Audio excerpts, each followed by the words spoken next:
Hey, it's Sandra. Welcome to another episode of Asexualized, my asexual life. This is a place to be for education about asexuality, all things asexual, and I share my own asexual life journey in order to help you in yours. If you haven't already subscribed, please hit the great big subscribe button below right here, right now. Please hit that bell icon to get notified of every time I go live like now, post a new video. And don't forget to give this video a thumbs up if you find the content useful, helpful, insightful in any way, shape or form. If you don't know who I am Sandra Bellamy, author of this beautiful book, Asexual Perspectives, 47 asexual stories, love, life and sex, a celebration of asexual diversity. I'm actually a heteromantic asexual myself.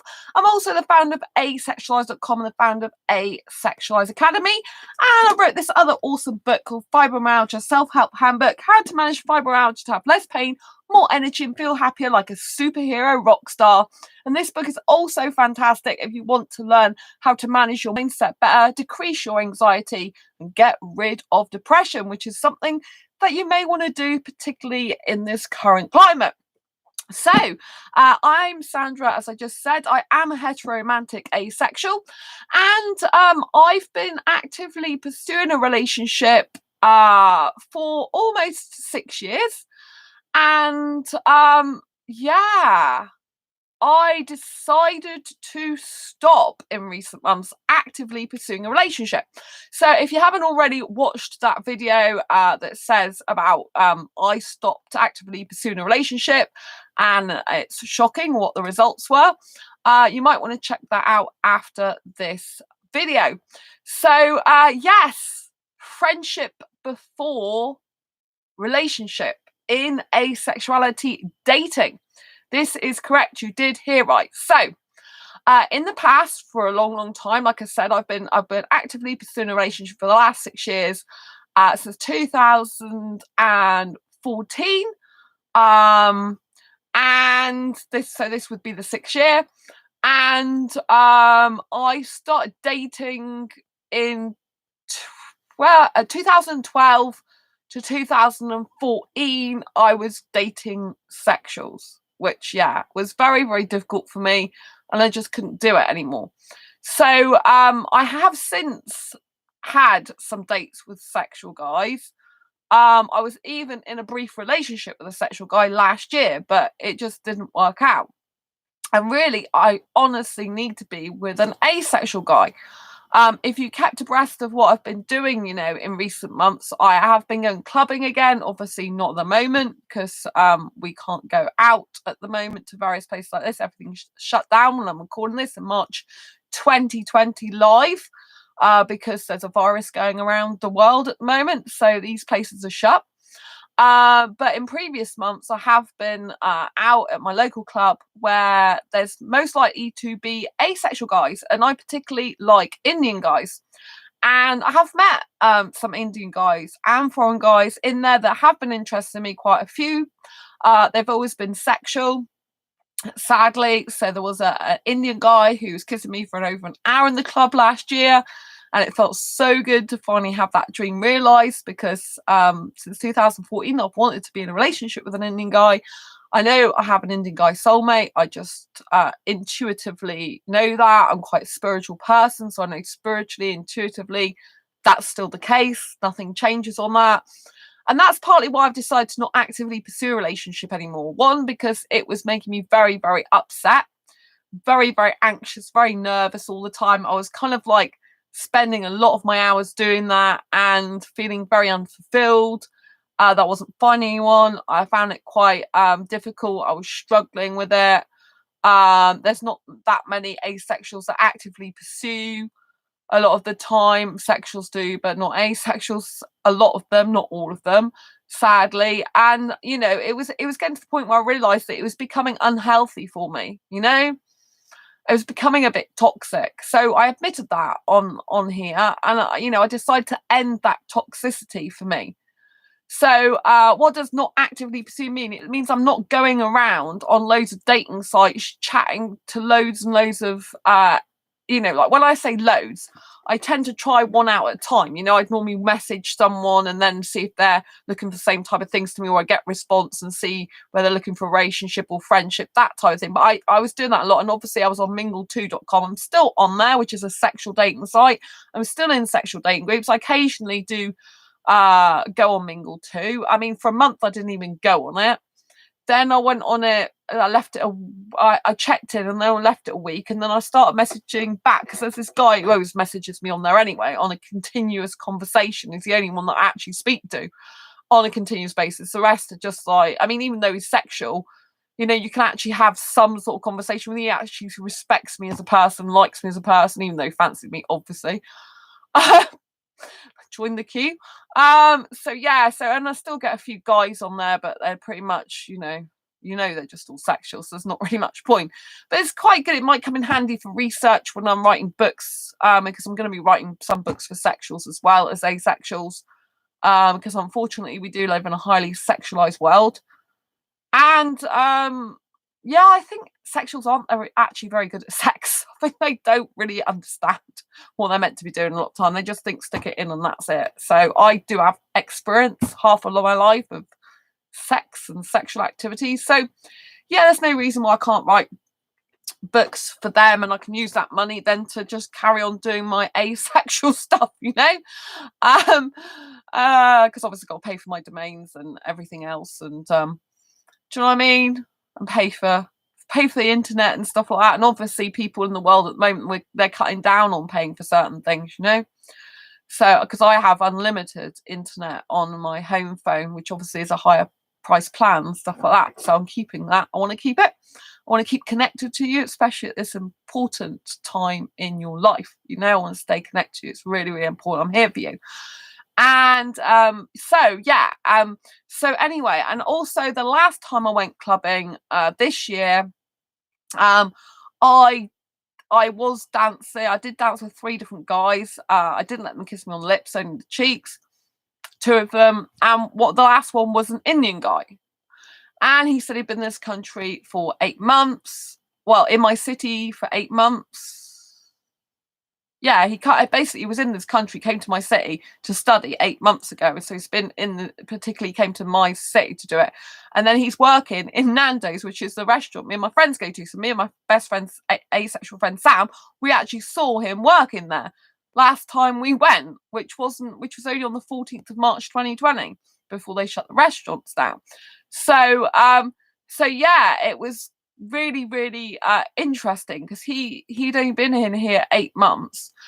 But the point of this, what I'm telling you, is it's not I haven't got Indian guys interested in me. I've got Indian guy, that one actually wanted to come back to my place to have sex, and this is the point.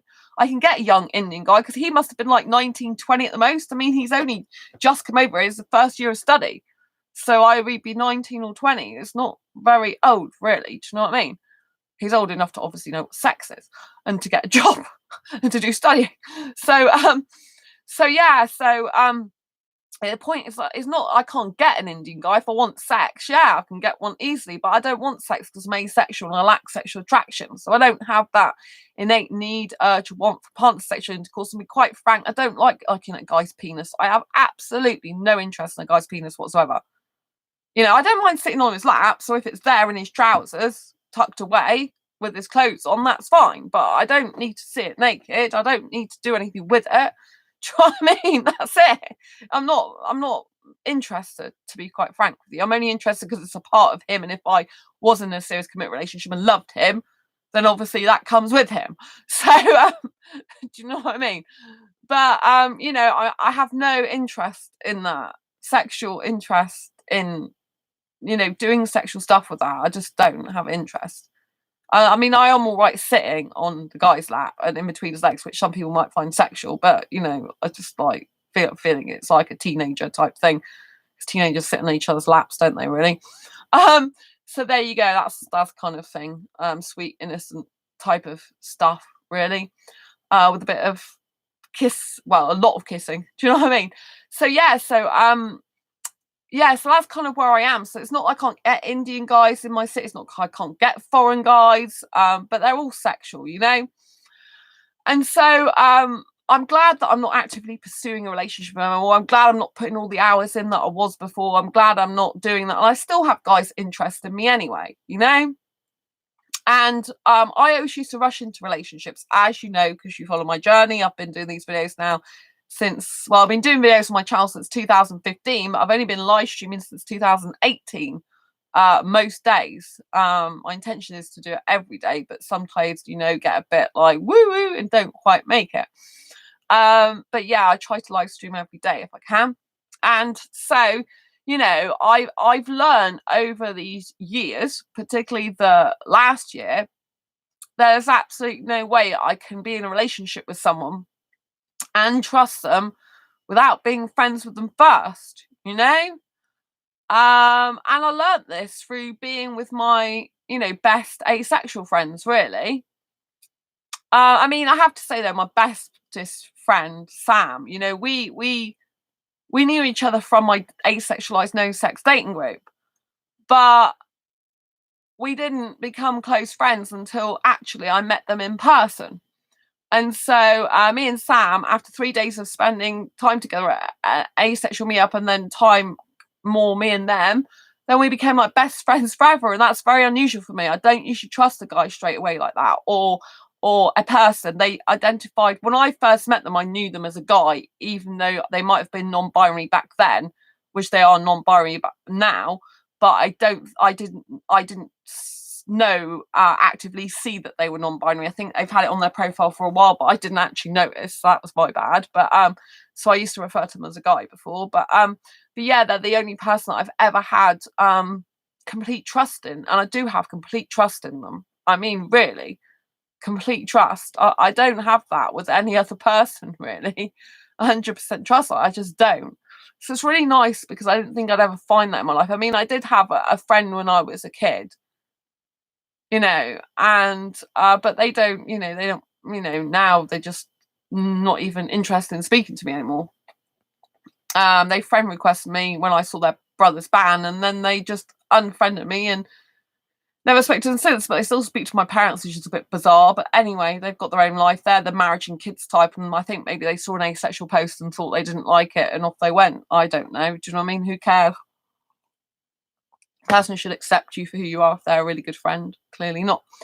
Anyway, so but my best friend Sam and me like totally trust each other, which is amazing. I never thought I'd have that type of friendship ever again.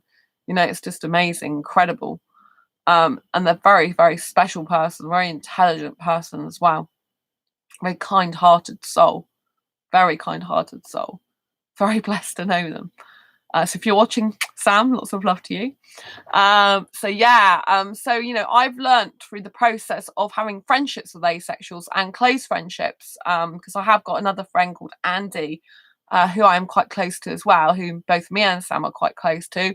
And, you know, it's through those friendships that I've realised, particularly with relationships, as in getting into a romantic relationship, I've got to be friends with the guy first. I've got to be, because I just can't trust him else. You know, I really can't trust him. And so, and it's not good to just jump into a relationship, because even if they turn out to be a really trustworthy person, you might just have completely different idea of your ideal type of relationship. You know, they might have like living together and marriage involved, and you might have a complete like, well, I want to live separately in separate houses, have our own jobs and all this type of stuff, and live apart and not have marriage. Do you know what I mean? And so, you know, it's very, very important that you do put friendship first, which is what I wanted to emphasize in this video, because before I've always kind of rushed into a relationship. I've always thought, yeah, as soon as a guy likes me, that's it, I've got to be in a relationship. As soon as a guy kisses me, I've got to be in a relationship. Now, last year I did something very, very different and out of character for me. So about October, I think it was last year, October, November time, I decided to allow myself to kiss a guy in a nightclub if I wanted to, if I felt comfortable enough to, if I was aesthetically attracted to him and felt, you know, safe enough to do it. I mean, I can look after myself, believe me. So I can keep my boundaries. I'm very good like that. And there's a club that I feel very safe in, which is the foreign club I usually go to in normal circumstances, obviously not now because it's shut. And so, you know, and I allow myself to do that. And I allow myself to do that whilst not needing to be in a relationship with them. Now, this might seem really bizarre, but it's really helped me. It's really, really, really helped me to be different, to change my ways. Because I would always think as soon as I kiss a guy, well, most of the time, not all the time, but the majority of the time, as soon as I kiss a guy and I'm really aesthetically attracted to him, I really like him, then I should be in a relationship with him. That's how my default it has always been for years, because I don't like casual relationships. I've never done one night stands. I don't believe in casual relationships. And I prefer kissing ideally inside of relationship. I have done kissing. Well, I don't know. I haven't done much kissing outside relationship before. Only a little bit. When I've dated guys, I have. But obviously, when I've dated a guy, it was a view to get into a relationship, you know? And it's always been the same with me. I've always wanted to kind of get into a relationship quickly with a guy, or thought, you know, I really have to be with him. But by actually allowing myself to kiss guys in the club and not actually get into a relationship with them, and over the time, you know, it wasn't you know, even when I first started doing that, it was kind of like I was instantly wanting to get their phone number, thinking I should, you know, maybe I could be in a relationship with this guy.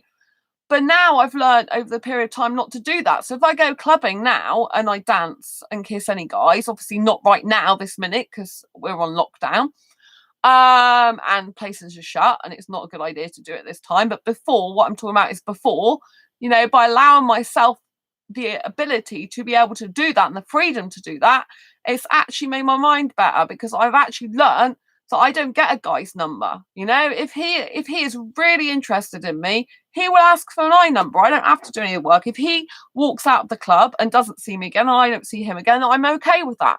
I'm okay now with just going to a club. If I want to kiss a guy, not right now, this minute, I'm talking about now as in general, but obviously not now while clubs are closed and this virus is going around. But I'm saying that nowadays I am very happy going to a club, kissing a guy, and then just going off and not having anything more to do with him.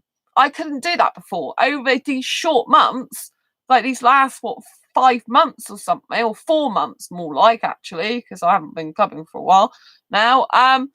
You know, I've grown to actually be really cool about that and not need to be in a relationship with a guy afterwards. In fact, I'm quite happy to just kiss there and come home and not have any more of the drama, not having more of the issues or problems that relationships can bring.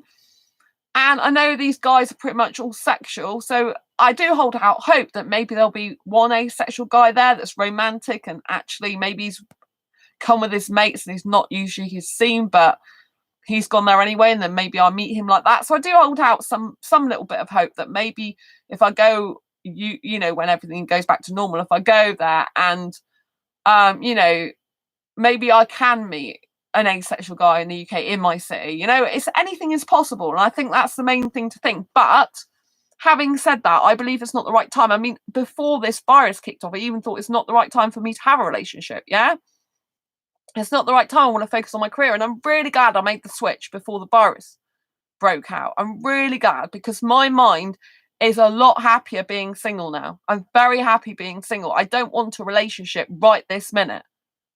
It's not right for me. I made that decision before the virus outbreak, and I feel a lot more calmer in myself, in my body, in my aura. I feel a lot more peaceful. I feel like I'm just living more for me and spending time with my friends. I feel now when I talk to guys online, I'm more calmer than I used to be. There's not such an urgency to actually get into a relationship. I'm not completely out of control, hyper romantic. I'm more feeling a bit more sensible now, a bit more in control of that type of thing and my emotions. And yeah, sure, I still get attracted to guys, but I just kind of think this probably won't go anywhere.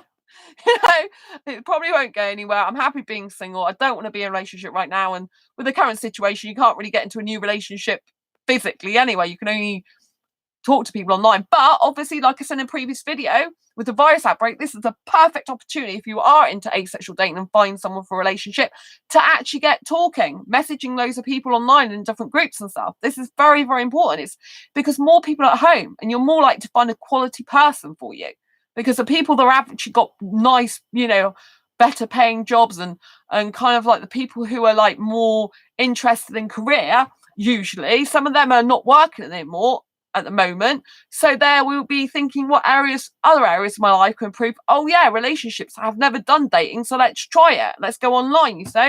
And there might be more asexuals, I'm guessing, online at the moment, you know, guessing more of them will come out maybe online, maybe not to their family, but I guess more people will look into it, you know. And so we might have a uptake and uproar or an uprising, or more people find out they're asexual as well, because they might start Googling around a lot more, you know. So this is a good thing. You know, there are a lot of good things about this situation, you know. We can look on the positive, right? So having said that, you know, that I'm not actively pursuing a relationship anymore. I'm really happy being single. I've reprogrammed my mind. I've got post-it notes everywhere, so I'm happy being single. They're in the toilet. They're in my hallway. They're over there. I see them every day. I love being single. Happy being single. You know, I've got it everywhere, and I'm back to being happy being single.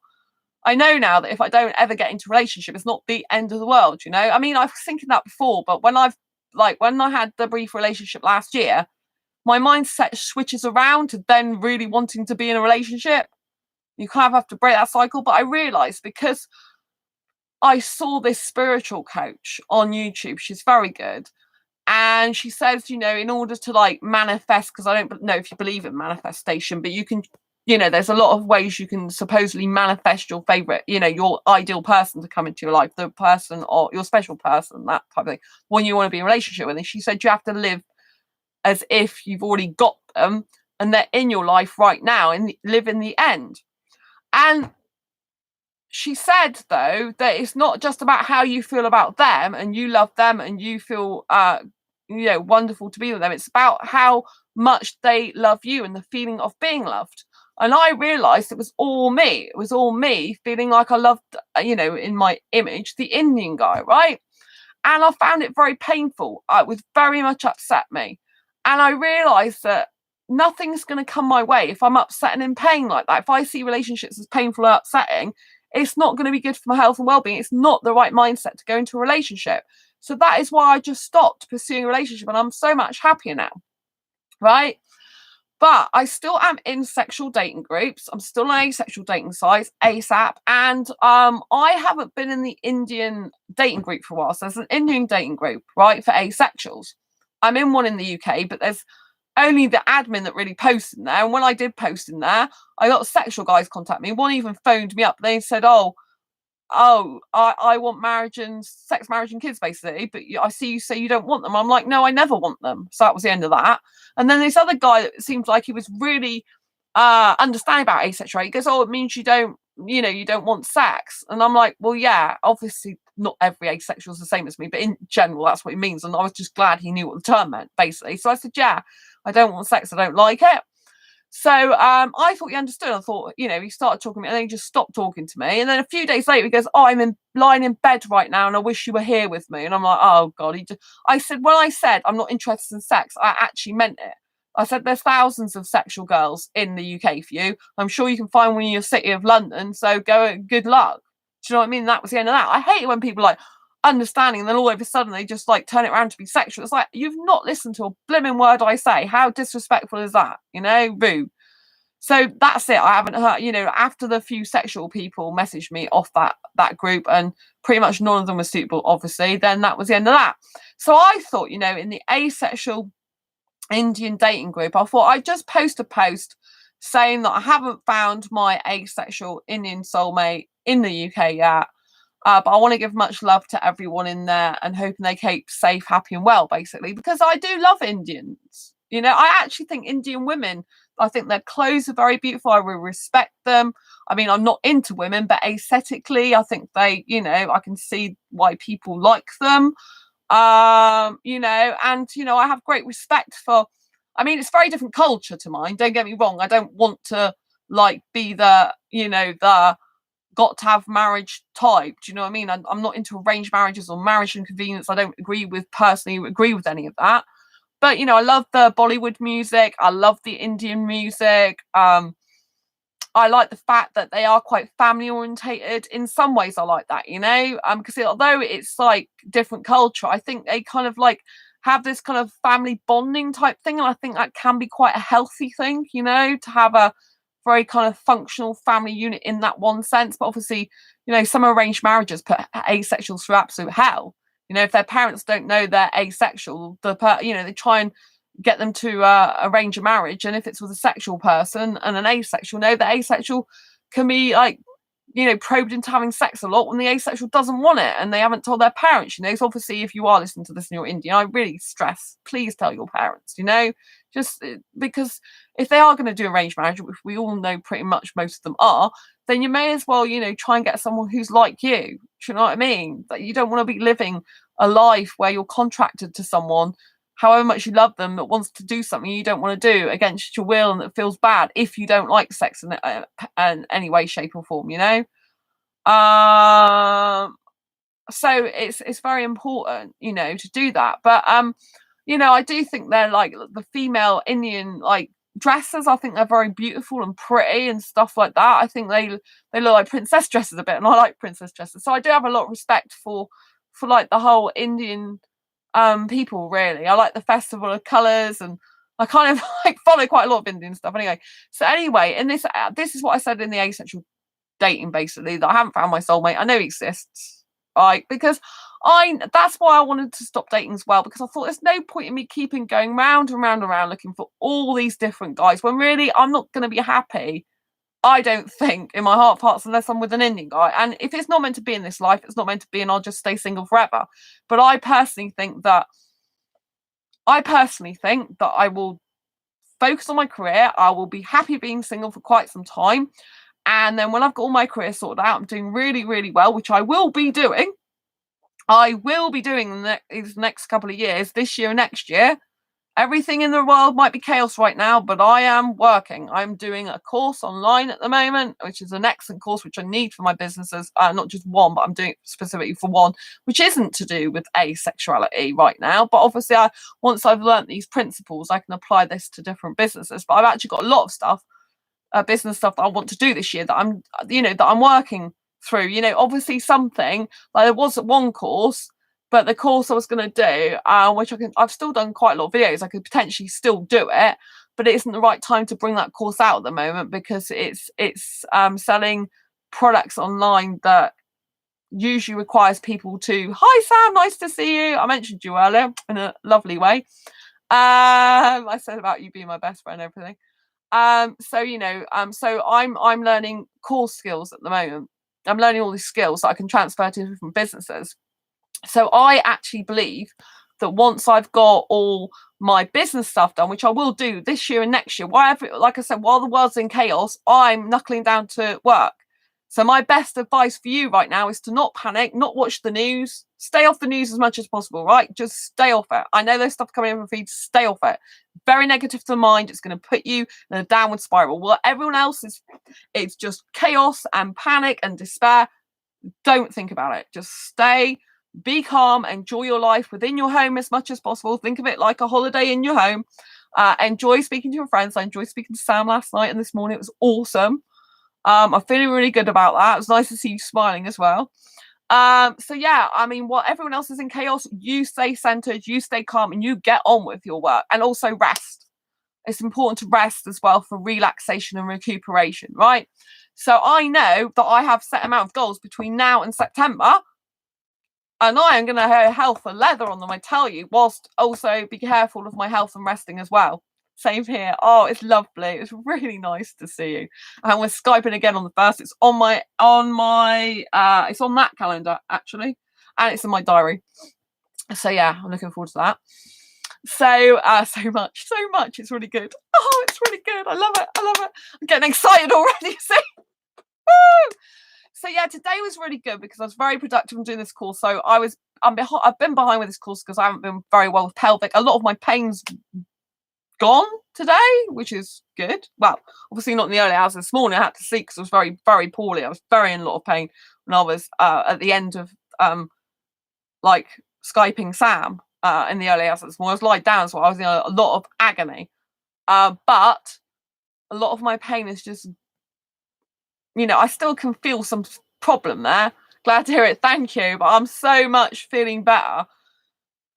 I've just got to watch it. I took some cough medicine because I had, I use a lot of holistic stuff to prevent getting problems, right? More problems. So I saw my throat was getting a little bit sore, and I did a couple of coughs, and I'm like, no, you're not having it. So I've got this cough medicine that's a traditional remedy that's a natural product, pretty much. And I usually take a little, I used to take a little bit when the cough just came on, or a sore throat, so it didn't go down to my chest and turn into something more. It's a mucus thing. So I took a bit of that earlier, and I've stopped it. No more coughing since then. I only did a couple of coughs, and I'm like, no, because obviously it's not a good sign if you start doing anything like that. And I'm like, no, I'm nipped this in the bud now. So it's very important that you prevent stuff like that, you know. So I'm very aware, because obviously I'm on antibiotics for pelvic at the moment. I'm very aware that antibiotics and other problems in your body make your body a little bit possibly more susceptible to getting other things, you know, because it's a little bit of a weaker thing in your body, right? So therefore, you know, you have to make sure that you're looking after yourself, and, you know, like getting better and resting as well. So it's very important. So today in this course, I went through all the videos. I went back to the beginning, because I've done 2 videos, but I went back to the beginning and went all through them. There's 5 videos, and then there's like 2 bonus. There's like 5 videos, then there's 2 bonus sections as well, with a couple of more videos. So there's like about 7 video. Well, there's 7 videos in total I've seen. Or is that 8? I think there's 7. There's unit 6, and then there's another bonus video. There's 2 bonus videos. So anyway, there's 7 videos. So yeah, so I've watched all them. There's handouts for 4 of them. And I was gonna actually carry on and start doing the action, because I went through all the videos today. I've only done actually action for one of them, number 1. And I was going to go through them all again once I've gone through them as a generalization overview, and actually take the action with whatever I can kind of like gather from the course, because unfortunately I'm finding it difficult to understand some of the stuff. So, and you know, sometimes you can ask so many questions, and if you feel that you're not kind of getting anywhere, sometimes it's just much better to just go and do it and try it all out yourself from what you learn. And once I get the thing, though, I can sometimes be better at explaining things than the actual people that are teaching it me. So I've learned that in iMovie. After 6 months it took me to learn iMovie 1-to-1 tuition, I ended up teaching the instructor stuff that even he didn't know. And before that, I was abysmal. I couldn't even understand it. Do you know what I mean? For 6 months, that's a long time on 1-to-1, you know? So I often find that it takes me a long time for my brain to understand something. I have to ask lots of questions. I have to understand it on a deep level. And then when I actually can understand what I'm doing and what it's all about, and piece all the different parts together that different people say, that because I've had a couple of people helping me in private message yesterday, well, in the last 24 hours. And so, yeah, I'm just going to go for it. But rather than carry it on tonight, I think I'm going to have a rest tonight. And I'm going to actually get back to doing it fully tomorrow with the actual action, because I want to do it in order. And there's another reason for that I'll talk about in a minute. Right, but going back to the asexual Indian dating group, right? So I was in this group, and I posted the message that I haven't found my heteromantic asexual soulmate yet. Then Dash in the UK.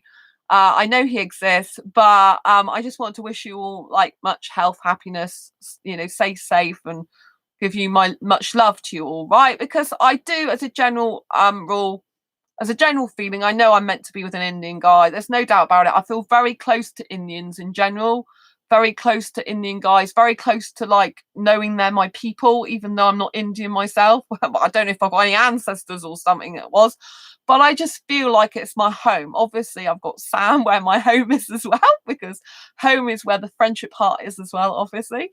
But in terms of romantic relationship as well, I honestly know that I'm meant to be with an Indian guy,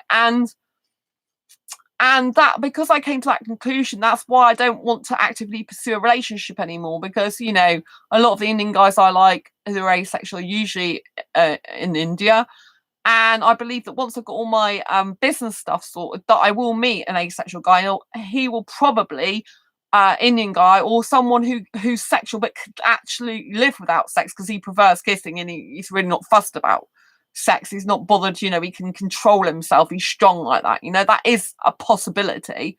But I think this guy is going to be more of an entrepreneur business guy who takes action, know what it takes to get a serious committed relationship, will do whatever it takes. Because to be an entrepreneur, you've literally got to have a do whatever it takes mindset and not let anything put you off. Because making money online and actually running a business over a long period of time and actually making profitable income and getting more and more in and finding what works and what doesn't work and failing and successes and failing. I don't actually think there's any failures. I just think there's lessons to learn from. So if I rephrase that, you know, you do something, you try, it doesn't work. And, you know, a lot of people give up, right? A lot of people give up. I will never give up. I'm not giving up person. I'd just be bored rigid if I gave up.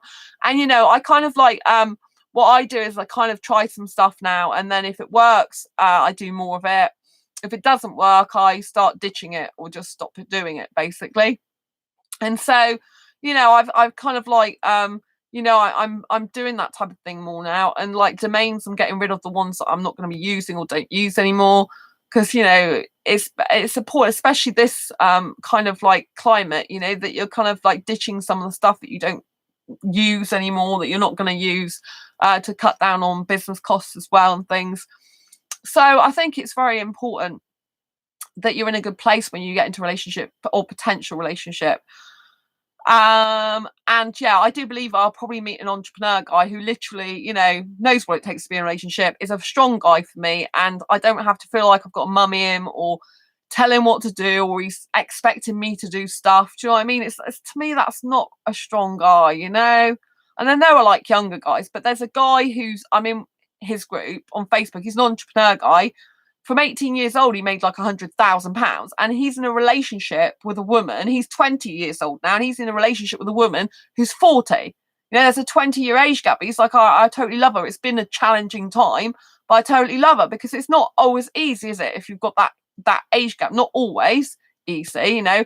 And to be in a proper committed relationship, it's going to be trying at times. There's going to be things that are difficult, you know. It's weathering the storms together and really like working out where your goals, ambitions and dreams are to go. I mean, they run a business together, you know, so that's even kind of like more in each other's pockets. Do you know what I mean? And it really works well for some people, though. For some couples, you know, rather than them having completely different businesses and you know, they hardly ever see each other if they're on different schedules, depending on what their businesses are. You know, sometimes it can work better if you work together in a business, the same business. Other people, it's better to have separate businesses. So it just depends what type of personality you are, what stage you're at in your life. Some people, like Brendan Machard, I mentioned him in my fibro book. For years he worked solo, and so did his wife. But over the last, at least the last year, him and his wife work together now. They created this company.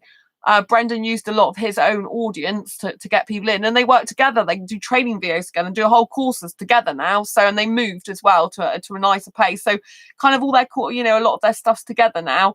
And I think that's nice. You know, they've done their own thing for years, and now they've decided to come together and work together. And she's actually really good. Sometimes it's nice when you see a guy entrepreneur to have his wife there. You just kind of see the wife behind the picture always, and that, you know, she's an intelligent person and she's run her own businesses and sold them. It's really nice to have that input. So, you know, I honestly believe that when everything's sorted out, my businesses, that I'm most likely to meet the Indian guy of my dreams, probably at some business seminars. So it probably won't be for a couple of years, you know, because obviously, but having said that, you know, life can turn around really quickly. You know, I mean, in the next 6 months, I mean, yeah, it's going to be an interesting time worldwide, but it's also going to be an interesting time for me personally. I mean, I think it's a golden opportunity for me in terms of business stuff. It's a golden opportunity for everyone, because while people are at home, they can be looking to change their life around. They can be looking to grow and develop themselves, and to just have,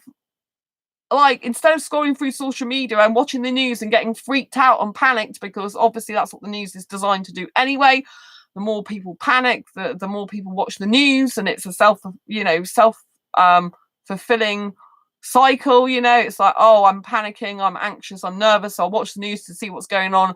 Oh my god, you know, I did see something flash up about more cases in the UK. I'm like, because it's on YouTube as well, I'm like, just don't go there, Sandra. You're happy at the moment, you're calm, you've had a good day, just don't go there. Just, I mean, it's quite like a bit shocking. I'm like, that's enough.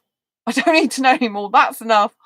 That's it. You know, it's not going to help me in my life. And while everyone else is kind of like, not everyone, but quite a lot of people are panicking, I'm just kind of like centered and strong and calm. You know, I'm more concerned about my own body at the moment because of the pelvic problems. Like, I've got to sort that out. Then I've got to put good bugs back in my body because I'm a very holistic health person. Then when the good bugs are back, then I can obviously be stronger again to fight any potential stuff coming my way, you know? So it's really important that I look after my health now as well, which is why in part I decided that I will carry on with the course tomorrow doing the action. That's partly why. But anyway, I'm going to get to the point of this asexual Indian post, right? So anyway, on this post, there was some asexual Indian guys that commented. I actually had two females that have friended me that look like they're in the group or from that. They're Indian women. One's married. So that was nice. So I accepted their friends request because I thought that was quite nice. Get some more Indian women friends. Because I do, you know, I do feel quite nice with Indian women a lot of the time. You know, I just feel it's nice. And I you know, I respect them a lot for what they do. They're kind of like the really strong person of the household a lot, I think. So yeah, so anyway, yeah, there was this guy and he started saying he was looking for a QPR, actually, queer platonic relationship, which I'm not platonically attracted to anyone. I'm very hyper romantic, you know. So anyway, he messaged on my post. He said a couple of comments, and they said, "Do you mind if I private message you?" And I said, "Well, no, but I'm busy working at the moment because I was busy working on the course." Anyway, he carried on messaging me, and then today he was messaging me loads. I mean, he was actually pursuing me. I thought, well, this is interesting. An actual asexual Indian guy pursuing me, but then some asexual Indian guys do in their own country, which isn't very great. But yeah, so it was nice, and he was really interested in me, and he kept talking to me. And the more he talked to me, the more he seemed more like a trustworthy guy when I carried on talking to him, which was good. Because I was a bit concerned because I said, you know, I can't be with anyone that is not, you know, is hiding secrets or, you know, not out to the world, because I'm out to the world about being asexual and stuff like that. And it seems to me that because I noticed his friend request button was off, and I noticed he kept messaging me all the time, but I did say I had to do my course, so I did have a break for a while because it's like for a few hours because it's like I've got to get my course done now, I've got to go. Then he kept messaging me like going, have you started your course yet? Have you finished your course? Sweet. And then I was like, no, I'm doing this, I'm doing that. But anyway, I did get talking to him later at night because when I finished the final last video, this is how come I didn't end up doing any more of the actual work. I did go in the shower, but I ended up talking to him for quite a while. I had some bugs. I'll talk about that later in my room. So I got a bit distracted by them as well. So anyway, no, actual bugs, not a person, bugs. But anyway, so so he's been messaging me, and it turns out he is a romantic guy, really likes kissing, and he likes older women. Like, he said he'd been in a relationship with a woman before, and she was like over 35 years older than him, or was it exactly 35? Yeah, 35 years older than him. 35 or 30. I think he said she was in her 50s and he was 21. That's quite a lot of years, isn't it? So yeah, there was 30 something years difference between them, more than 30 years. So yeah, more than 30 years. Yeah. So that was really interesting. So yeah, he likes older women. And I was like, I'm not that old. Like, much younger than that in birth certificate, much younger. Because he said I was with an elderly person. I'm like, how old's that? I think he said she was 54 or something. But I'm like, I'm really not that old. And anyway, in the UK, that's not elderly. In the UK, that's just middle aged. Do you know what I mean? Like, my parents are both in their 70s. Do you know what I'm saying? Like, people live a lot longer than these days. In the UK, that isn't elderly anymore. That's just middle aged. So, like, 50, like, half of 100 is middle aged. So, it's really weird why they say these people are elderly. But anyway, so he's messaging me all the time. It turns out he's really into romance and stuff. But I did say about like the fact of his friend request being off, because I said I was looking for a strong guy. And he said to me, he saw my post and he asked me if I was looking for a queer platonic relationship. I explained I don't want that, just want romantic. I'm into monogamy, not polyamory. And then he was saying something about, oh well, I want I'm romantic, actually. I'm a hyper romantic too, and I'm looking for a relationship rather than a QPR, which isn't a real relationship. And I was saying, yes, a QPR, queer platonic relationship, is a real relationship. You know, it's something that aromantic asexuals usually have. You know what I mean? Those who don't experience romantic or platonic attraction. But it's still a real relationship. And I said, I'm not looking for a guy who's looking to be in a romantic relationship with me and then also going to be in queer platonic relationships with other people. I said, to me, that's a polyamorous. And my dad is 70, says Sam. And my dad is 70 and my dad's 71. I don't even consider them elderly. You said my dad is 70 and my dad's 71. Oh, Aunt's 71. Oh, sorry. I misread you. Yeah, because you corrected it. Oh, yeah. Yeah, I mean, my parents look much younger. And, you know, 70 isn't really that elderly, is it? Do you know what I mean? My mum's 71 and my dad's 74 now. And they look real. They look about nearly, I don't know, they look 15, 20 years younger or something. They look really young, my parents do. My dad's got his own you know, he's got his own non-profit organisation. He does lots of work usually, obviously not at the moment. He's doing blacksmithing courses. He's really active in that way, you know? And then exactly, they're not elderly, are they? I don't know. I've heard Indian guys mention this before. It's like maybe in your country, in your culture, that is classed as elderly or something, but not in this country. This guy said to me, do you want me to call you Sandra or ma'am? I said, don't call me ma'am. I mean, for goodness sake, you know? It's like, I suppose it's nice of him to actually ask me rather than presume. My dad still does lots of gardening for others and various other odd jobs. That's really good, Sam. It's really good. You know, because one of my Indian friends a while ago, he said about, you know, like, I'm surprised you're still doing work at your age. It's like, I'm not an old fogey. You know, I'm not even near 50 years old, a birth certificate age. Do you know what I mean? I'm quite considerably younger than that. So, and certainly in my lifestyle mindset anyway. So it's just like bizarre. Do you know what I mean? It's just like, it's not the same culture in this way. So yeah, so that's mad. I know exactly. I mean, how am I, you know what I mean? I'm very much not elderly. I'm very much not old. Oh, dearie me. If only I didn't have to work, though. That'd be great. But no, I'd be bored rigid. So bored rigid. But yeah, so yeah, anyway, it was a very interesting conversation. And then he started saying he was with this older person and they did kissing and cuddling and smooching, but they didn't take their clothes off, and you know, and it was always clothes on, which I thought was quite nice. And anyway, I was saying, he asked me if I thought he was lying, because I mentioned about lying. It's very important, because if a guy tells a lie, then I'm usually don't be friends with him anymore, because there's no point. I don't want that type of guy in my life.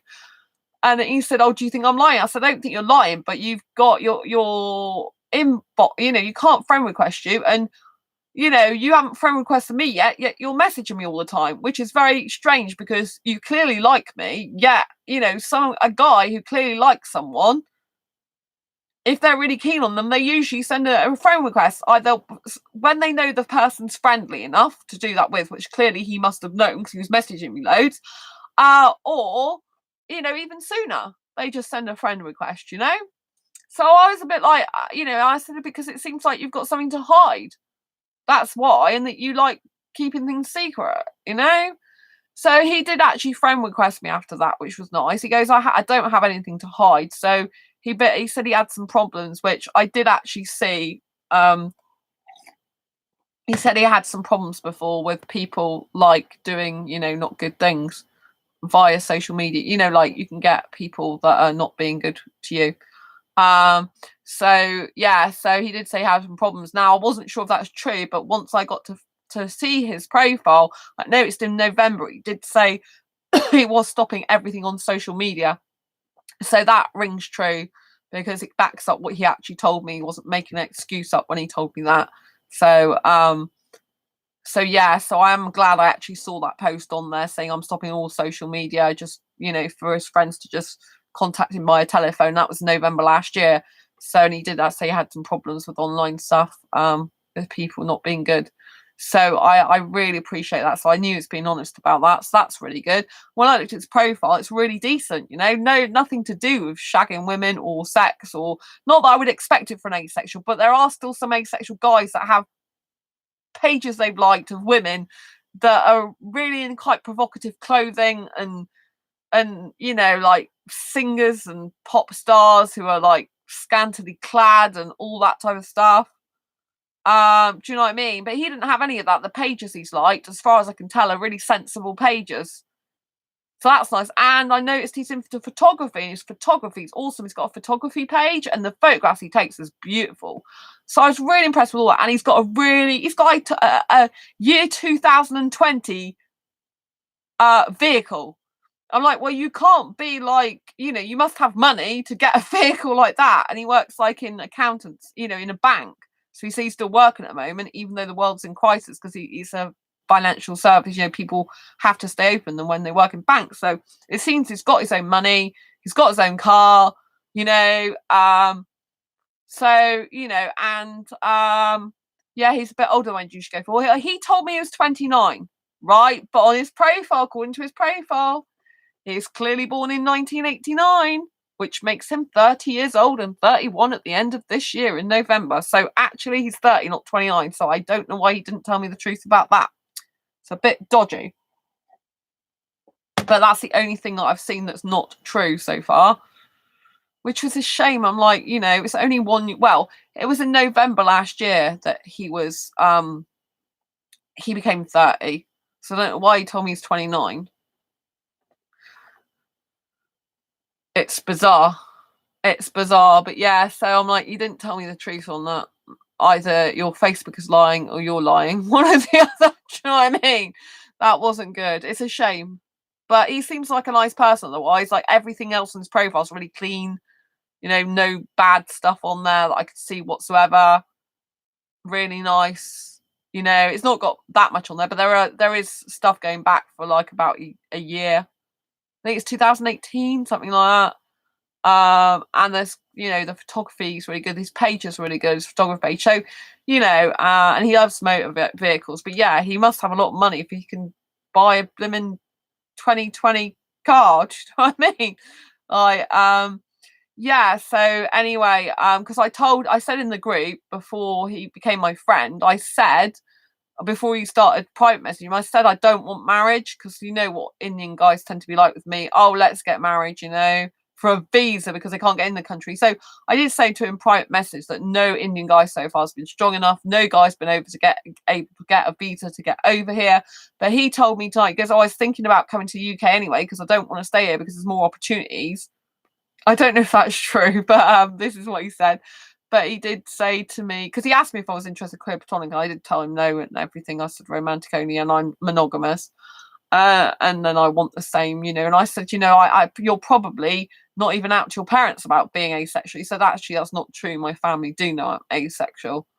But yeah, the older woman they didn't know about, you see. But then he was 21. He was younger then. But because I said, you know, if you were with me, I would have a public relationship because I am very public. Do you know what I mean? I wouldn't be private, so I can't be with a guy who wants secrecy like that, who's not out to his family and wants to hide me. I'm not into that. I can get a guy like that easily. I don't want that type of guy. Because I said, you know, but he said that no, that was when he was younger and he wasn't like he wasn't out to people about how he really was, but now he's out to his family as asexual, so I got to trust him on that. So yeah, it's quite interesting conversation. And at the end of the conversation, before he said goodnight, because obviously he's in a different country, he was like, "Oh, it's been magnetic attraction, like wanting to talk to you all the time. I wished it could go on forever and ever." And he's like saying it's kind of cute, but he's going, "Oh, Sam, I'm not into secrecy and stuff like that. No, neither am I. I don't like that." So when he said he was secret about the other older woman, I'm like, I don't like that. I won't be secret. So anyway, he said to me at the end of the conversation, he said, "So is it okay if I say you're mine now?"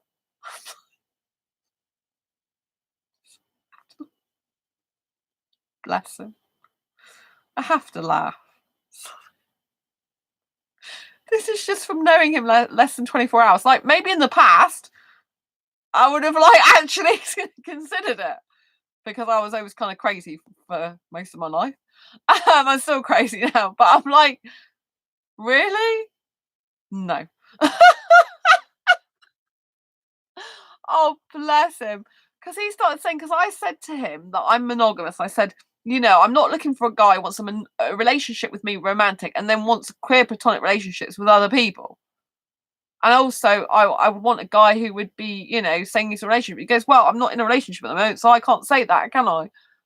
And then he goes, oh, he did say, oh, because I said, I'm fiercely monogamous. He goes, oh, I'm possessive too. And I said, well, I'm not possessive. Like, if a guy's got friends, that's okay. I would expect him to have both male and female friends and for him to still see them. I said, because I've got my best friends. And I said, I wouldn't be without them. I'll always have them in my life. I said, so I would expect the guy to do that himself. But there's the difference between a friendship and being in a queer platonic relationship, because that's actually a relationship with another person. Do you know what I'm saying? So I said it wouldn't be okay, if he was in a romantic relationship with me and actually in a queer platonic relationship with other people, I would consider that cheating. I said I don't mind him having, if I was in a relationship with him, theoretically, because that's the type of thing we were talking about, if I was in a relationship with anyone, well, I don't necessarily use the word him, I just said if I was in a relationship, I wouldn't want a guy like this, I wouldn't want a guy who was like having queer platonic relationships with other people and in a romantic relationship with me, because a queer platonic relationship is something asexual actually have. It's not the same as a friendship, right? So yes. So he said, oh, I'm monogamous too. That's when he started saying I'm possessive. I'm like, I don't like a guy who's possessive, if he's in possessive in the bad sense.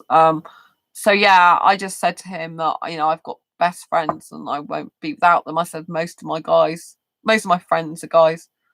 I did say my best friend's non-binary. But, I did say most of my friends are guys overall. He goes, oh, it's fine if you've got all guy friends. I said, well, I've got one female best friend, but she's pretty much the only offline friend who's female that I've got. So yeah, so that was quite interesting. But yeah, when he said at the end, so can I say you're mine? I said no, because I reiterated what I said at the beginning. I will not be in a relationship with someone, with any guy who's not actually in the UK already.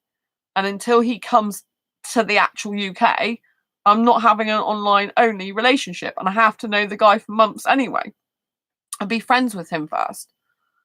So he said, okay, and then he started asking me to help him find out how he can get into the UK. And I'm like, oh, I don't think he's understanding what a strong guy is, right? A strong guy is someone who can take action and not need to be told to be taken action. So in the case of a woman and a man, the woman should not need to tell the man what to do. The guy should use his own initiative, take action and do stuff for himself, especially if he's interested in a woman.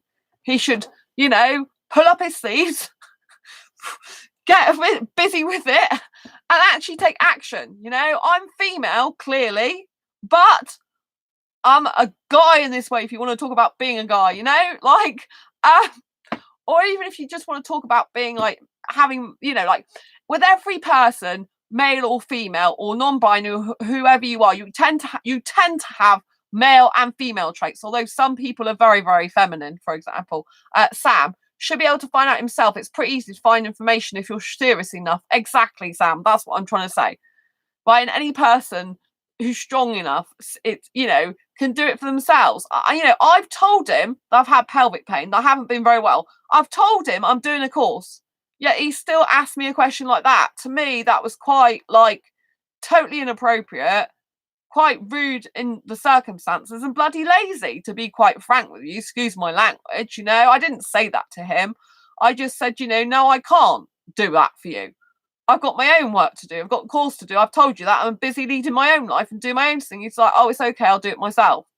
So I did tell him about the 4 different ways he can get into the UK that I've known about. And that's all I said, that's it. That's all I know. And it's like repeating the same thing. I'm just thinking, yeah, it's just one of those guys again. So I don't expect anything will come of it.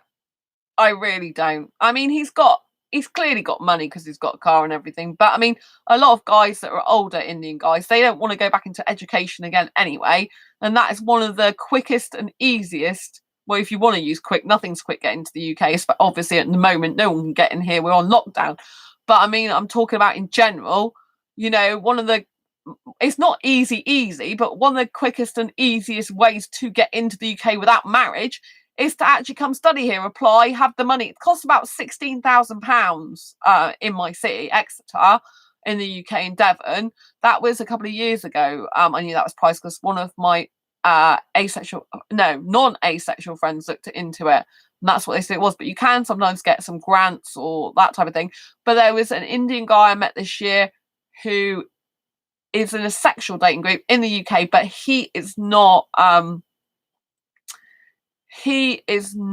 in my city. But he said he went to another university that's like 8,000 fees a year, and that's specifically why he went there, because it's a lot cheaper than most of the universities. So that's interesting. I think it was the Indian guy who said that to me, because I remember he saying he couldn't afford the other one. So there are places in the UK that are much cheaper. So yeah, I mean, if you're serious, you know, blimmin' fill in the forms, get your own way here, you know, and exactly what you said, Sam. If you know, it's easy to find information if you're serious enough, you know.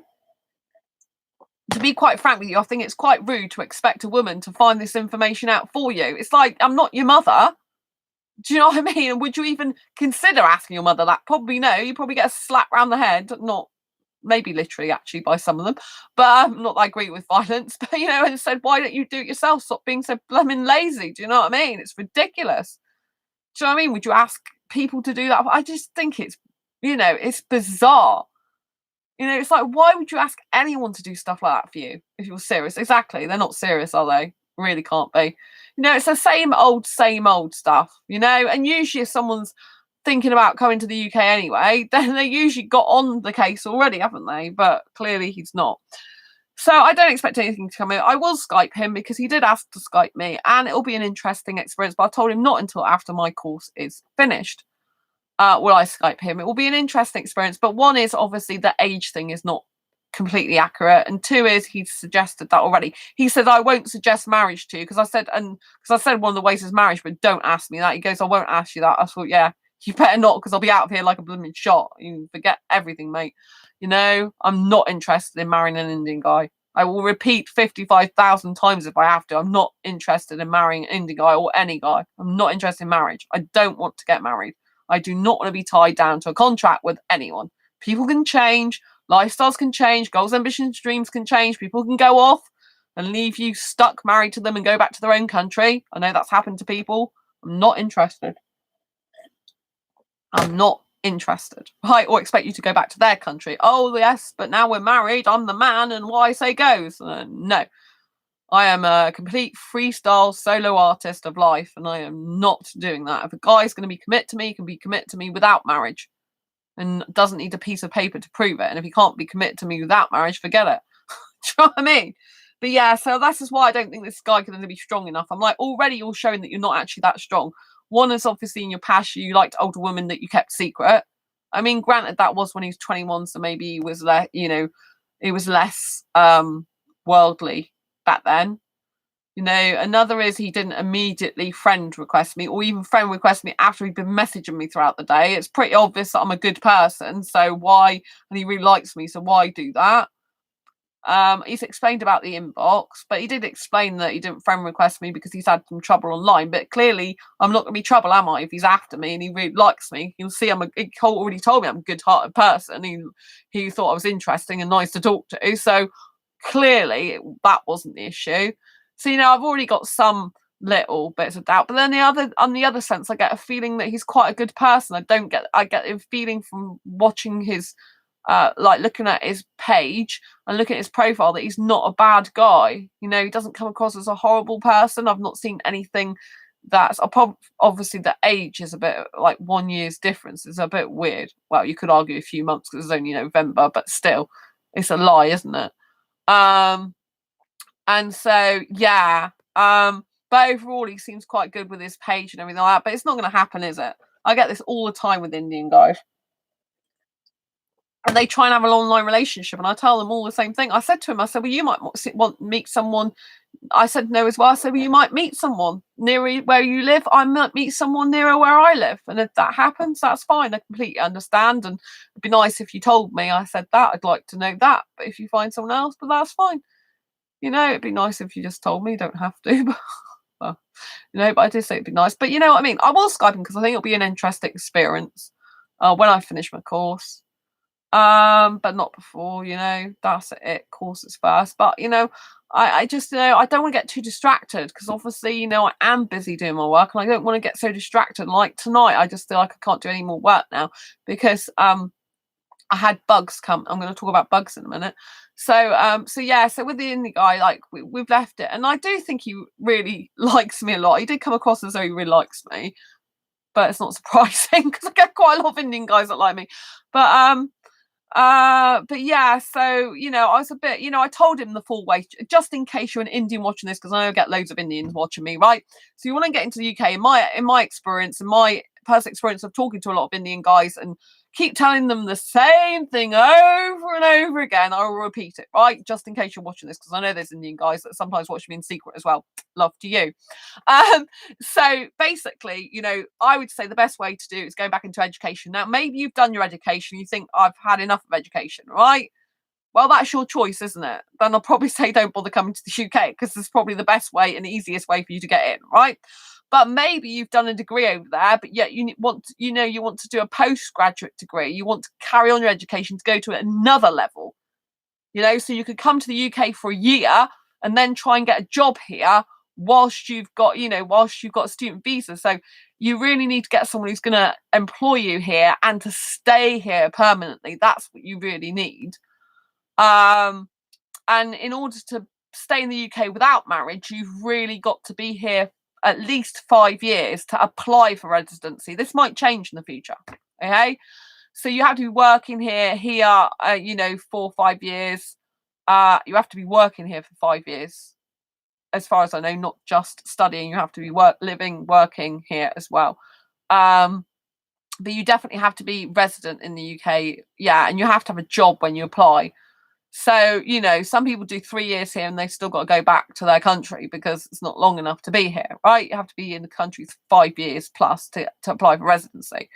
So my best advice would be literally, like, if you do really find you love someone in the other country and you do really, really, really in your heart of hearts want to go, then all right, maybe you didn't expect to go back into education again, but if you really want to relocate, maybe that's what you need to do.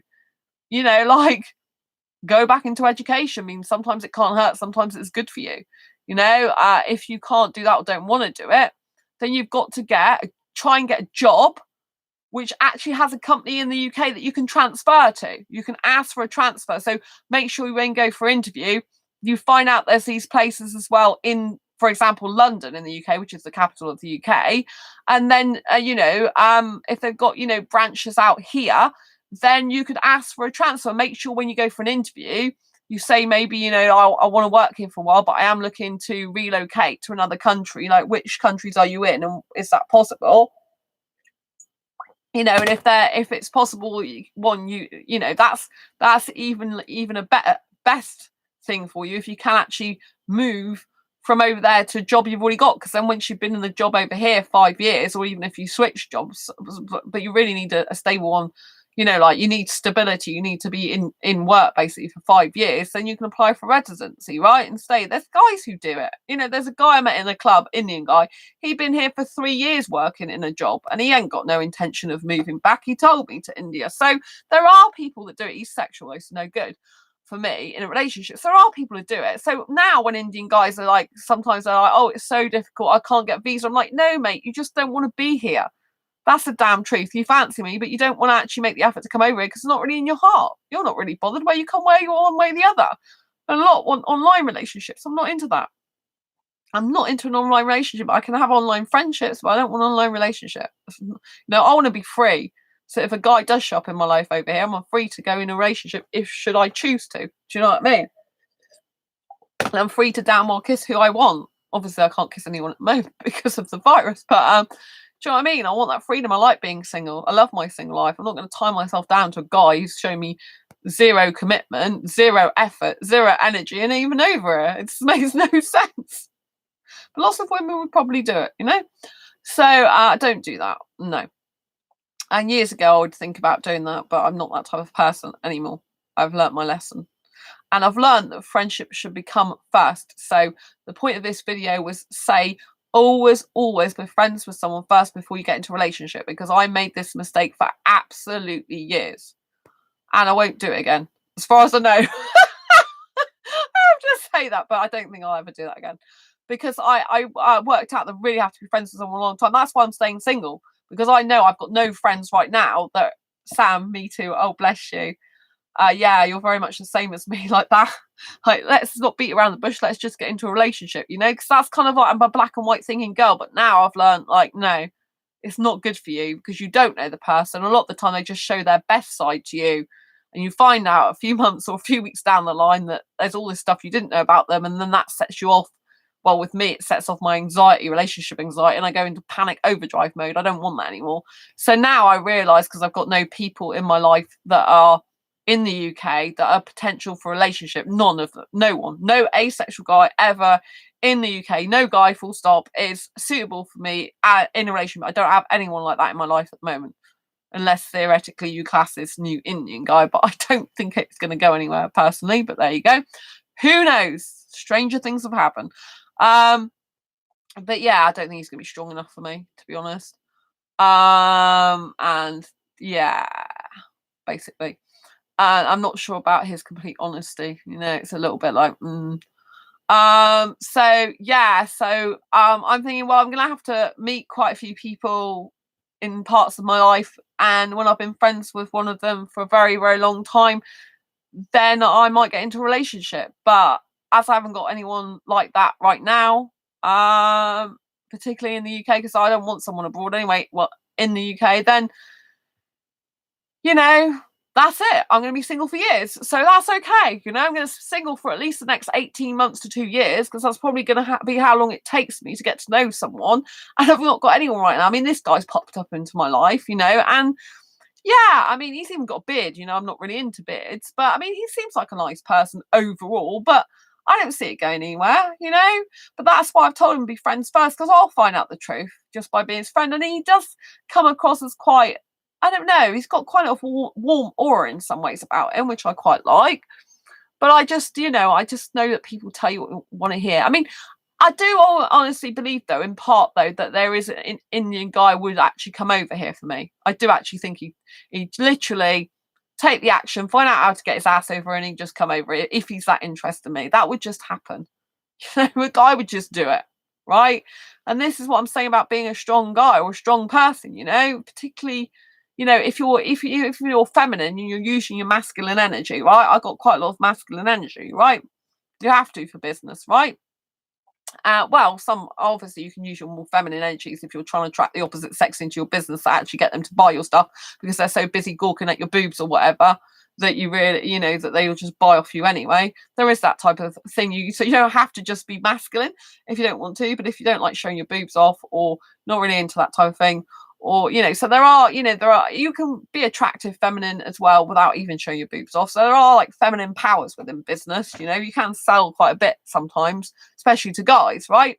But if we're kind of like talking in general, like you do need like kind of what they would call masculine traits. Now, I don't like, personally for me, I don't like a guy who's macho. I don't like a guy who's completely masculine, because I can't relate to a guy like that. I like a guy with some feminine qualities, someone who's sensitive, kind and caring, someone who's empathetic, and someone who's, you know, like just got some feminine qualities, you know. That's all, you know, the softness and, you know, particularly the sensitivity and empathy, you know, they're kind of classed as feminine traits, really.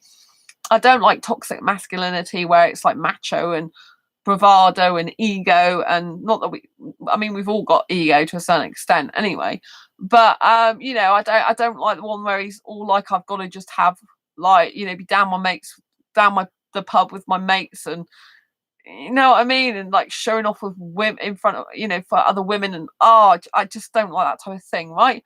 But being a strong guy is about literally taking action. It's about, or even using any type of masculine stuff. It's about, being a leader in your own life, being an action taker, a doer, like an action taker and money maker, doing the work, doing the action, putting the time, energy, and effort in, and really going for your goals, ambitions, and dreams. Like the Egyptian guy that's in my city, although like nothing's coming of that because he wants sex and I don't, in a relationship, then yeah, he told me it took him ages to get into the country. He had to basically fight his way into the country. The amount of work he had to go through to get into the country was humongous.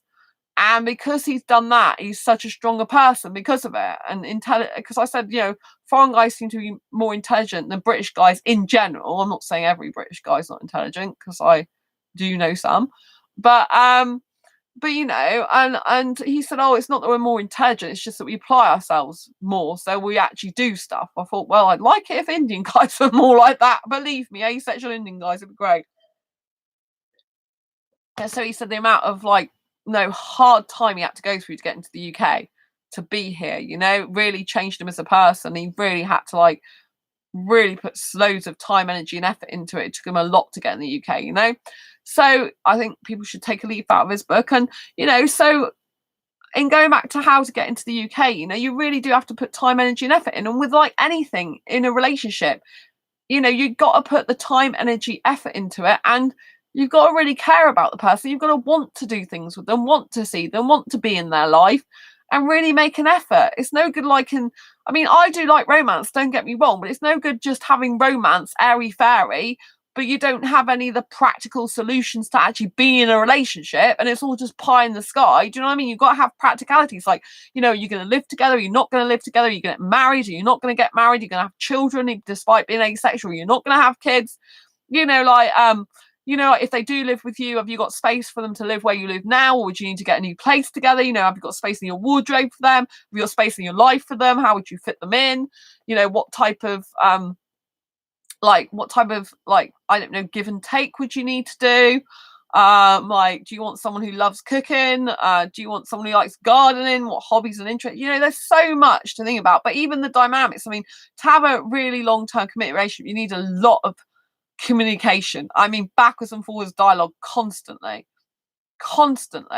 It has to be there, especially if you live apart, messaging, video chatting, emailing, texting. Obviously you do this with your friends as well, but if you end up in a relationship, you've got to be prepared to communicate heavily, and really you're vulnerable in a relationship. You're showing person sides of you've not really let other people see before, and so it's very, very there's a lot more to a relationship. I know I am romantic, but there's a lot more to a relationship than just romance, just kissing. There's a lot more to it. There's a practicality. There's the stuff when you can't kiss, the stuff when you can't be necessarily that romantic, and it's getting through hard times together, and being there, supporting each other through good times and bad. Because sometimes your partner will come in from work and they'll be in the right mood probably from work, and you'll have to be there just to support them. Maybe you'll give them a shoulder massage or something, or maybe you'll just chat to them or smile at them or give them a cuddle.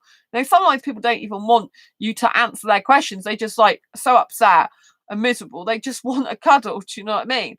So it's just the simple things like that. You don't, I know I love kissing. I have talked about a lot of kissing on this channel, what I love to do, but that isn't the be all and end of every relationship for me. If I don't have the communication, the talking, the knowing that I'm very much appreciated and I'm a huge part of their life, even when apart, then it's not gonna work, to be quite honest with you, because I would personally think all they're interested in is kissing me and the physical stuff, and that's no good for me either. So I do need to have some sort of balance. Do you know what I mean?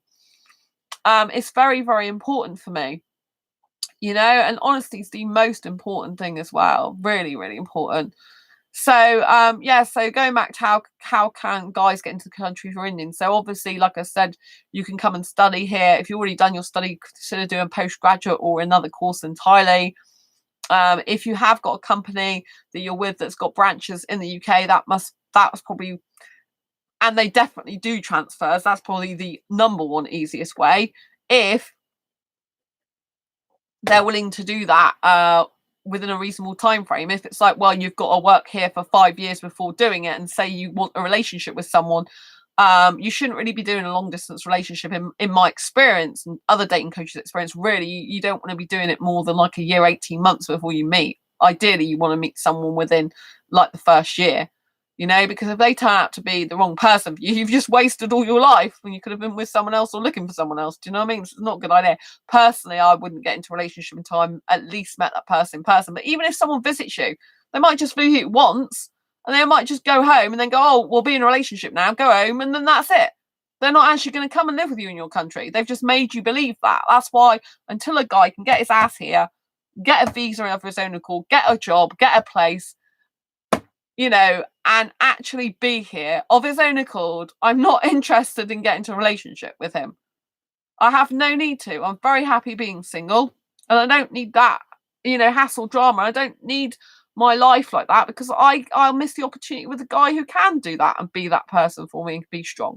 And I do think I'll meet an entrepreneur guy in the future that will, I'll just know he's strong. I won't need to even worry about a guy like this of, oh, can you help me get into the UK?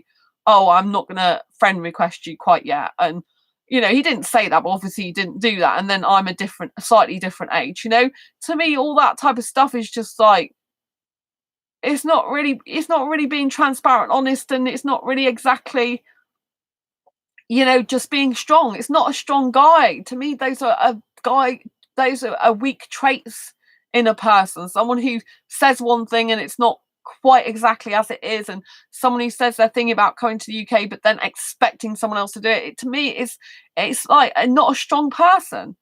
It's like, if I want to go and find a job, I don't then go to my parents. Oh, parents, can you please help me find a job? Can you search all the job sites for me, please, and find me a job? I mean, do you know what I mean? I'm not 5 years old. Maybe if I was at home, living at home with my parents, and I don't know, turned 16 in birth certificate age, and I was thinking about leaving school or not, or I turned 18, because sometimes it changes, and left college, and maybe then I'd be living at home with parents. Maybe, I mean, I don't remember ever doing this, but maybe I would say to them, well, can you help me look? But I wouldn't even do that. I might say, what type of job do you think I'm suited to? But, if parents don't know you inside out anyway, they don't know you that academically, apart from the parents' evenings they go to and the stuff they see, rewards and certificates. They don't really see you long term at school. So I wouldn't usually do that. It's just totally out of character. And then it's like, well, why should an Indian guy ask that? Especially when I've got other things to be doing in my own life and I'm poorly. Like, what's he doing when he's not working? He told me he has to go to work, and obviously he likes photography, but we're on lockdown anyway at the moment, so you can't really go out and do that much photography unless it's in your garden. And you know what I mean? It's kind of like, you've probably got time on your hands. Why don't you do it? Sam, I was earning money from 11 doing weekend and holiday jobs. Oh, that's amazing, Sam. That's a very entrepreneurial mindset, I have to say. That's really, really good. Really good. Really good. I mean, obviously this guy has a photography business. He's obviously got money. I mean, so anyway, I've said about the I think Sam's trying to prove a point that if you want something bad enough, you go and do it, and that's true, right? So this is why I don't think this guy's strong enough for me. I wish him a lot of love. Do you know what I mean? And I will Skype with him because I think it'll be interesting. And I do get the impression he's quite a warm person and nice overall, and he doesn't look like he's a highly sexual guy according to his profile that I've seen. So there are some things I really like, and he was very much good at answering my questions a lot of time. Like when I said like about the fact, well, you've got your, I can't inbox, that you've got no friend request, and you haven't friend requested me. He didn't go off on one, because some Indian guys, if they're bad, they'll just go, oh, well, you don't trust me then, there's no point in talking to you. But he didn't. He just said, oh, explained why that was, because he had a problem in recent months, which confirmed on his profile. I mean, he might turn around to me and say something like, oh, I changed my date of birth because of the profile stuff, but I don't really like that. Sometimes they say, oh, that's not my real date of birth, or, you know what I mean? But he's clearly a different age. So yeah, I mean, overall I feel quite nice about the person, but Sam, if you're serious about something, you will do what you can to make it happen. Exactly. That's what I've got. It's like, it's me with my businesses, right? I'll do whatever it takes to make it work. I won't give up. I don't blooming care if it takes me years. I'll just keep going at it. And whatever doesn't work, I'll get rid of. Whatever does work, I'll do more of. So eventually, I'll just be doing the things that work.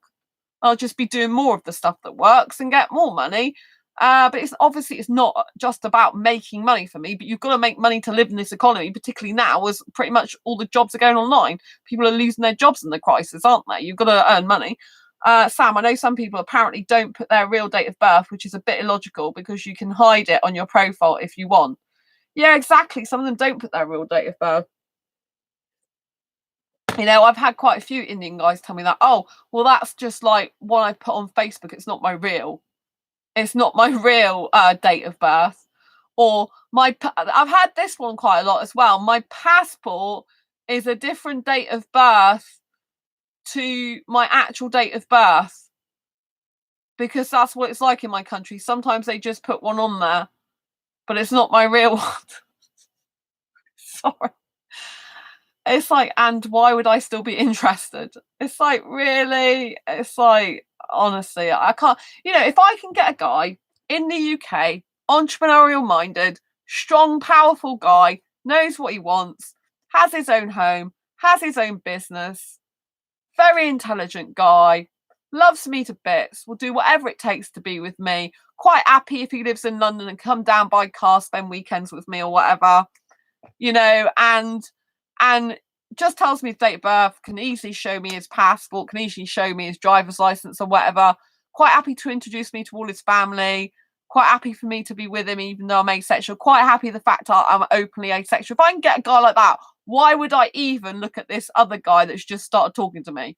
Do you see what I mean? The guys are no comparison. This is a strong guy that I need, deserve, want, and I love, who loves me. This guy is really nice, and of course a little bit of me thinks, oh, it's a shame he's not this guy, but you can't make someone be someone they're not. This guy, clearly, who hasn't come into my life yet, is the guy for me, isn't he? This guy clearly isn't, or not at the moment. That sounds dodgy as hell. The passport not having the real date of birth, I mean. Yeah, I've had that before a number of times. Exactly. They're like, oh, but in my country it's different. I'm like, really? Oh yeah, because when it happened, they registered at a different. My parents registered at a different time to when it actually happened. I had someone tell me that the other day. I can't even remember who it was. I think I've had someone tell me that in the last week as well. I don't know where it is. I forgot where it even is. But yeah, so it wouldn't surprise me. You know what I mean? But yeah, do you see what I mean? I'm talking about this guy will be in my future, clearly the right guy for me. And this guy, I just don't think it's going to happen, right? I'll never say never, but I just don't think he's going to be the strong guy for me. This is the guy I need. This is the guy I need, right? I know where I stand with him, doesn't lie about anything. Every tiny little detail is spot on. He doesn't beat around the bush, knows what he wants in his life, which is me. And he doesn't have this queer platonic thing and romantic thing possibly going on together, which is again like, he said, oh, I don't want that, but you know what I mean? It's kind of changing your story. It's kind of, I mean, he originally said about queer platonic relationship in the group. He didn't say romantic. He is a date group, so he's entitled to ask the whole group what he wants, But it's only the way he was talking is like, oh, but a queer platonic relationship isn't real. So I do actually want a romantic relationship. And I'm saying, yes, but a queer platonic relationship is real. In other words, you're saying you can have a romantic relationship and a queer platonic relationship because a queer platonic relationship isn't a real relationship. Of course it's a real relationship. Some people do actually have online relationships for years just because I don't personally agree with them or want one. Some people have them for 4 or 5 years or more. Do you know what I'm saying? So a real relationship is what you make it and what's actually happening with you. Do you know what I mean? And to be honest, I think that is a little bit insulting to people who are aromantic asexuals. Because it's like queer platonic relationship is a real thing. Saying it's not a real thing like invalidates it. Like, I just didn't particularly like that, I'm not saying he's a horrible person. I still think he's a nice person. I get the impression he's a really nice person overall, really nice guy, really warm personality. And, but I'm just saying I didn't like that, because saying it's not a real relationship is something that I wouldn't personally like. I don't like for other asexuals. It's kind of invalidating their relationship, saying just because it's not a romantic relationship, it's not a real relationship. But I kind of get the impression he wanted a relationship online, which is why he said QPR. That's what I got before he even said, at the end, can I consider you mine now? And I'm like, no, you can't. Because I might meet someone else and so might you. And I don't do online relationships. Get your ass over here or don't bother, basically. Can you help me? So you can transfer if you can get a job transfer, which not many companies do, but I believe there's some that do them. If you can get into education, because they get a student visa, but you need to get work here as well, because you need to be working here if you want to stay here in the country. And then the other way is going on the HMRC website, the government website in the UK, and go to sponsorship jobs, and you can see there's the different tier levels, like tier level 2, tier level 4 and 5, and this and the requirements to get into the country on one of these tiers, and you have to go through about 2,000. See, there's plenty. Normally, obviously, we're on lockdown, so it's a different scenario, but usually it's about 2,000 jobs on there, sponsorship jobs. But they are in certain job categories. Usually nurses are highly sought after over here, so people who come from abroad working in the medical field as a nurse, that's usually a sponsorship job. Marketing is one of the sponsorship categories. But some people have to have basic qualifications and skills in these already to come over here. They can't just come and be a nurse if they've got no qualification in their own country. They can't come into marketing having no IT recognised IT level qualification usually, unless it's a UK recognised qualification a lot of the time. Do you know what I mean? There was a friend I had, and she was a nurse in her own country, but she had to completely restudy in this country to become a nurse again. It took her years, and she was a single mum with 3 kids, which exactly proves mine and Sam's point. If you want something bad enough, you'll do it. A single mum with 3 kids, with 3 kids to look after, and a household, a whole house to clean and cook for, right? And she retrained. She took ETLS, is it? The English teacher learning qualification, because you have to learn English. Her English wasn't very good because she's foreign, so she had to do all the English qualifications. She didn't pass it first of all, then she had to redo it.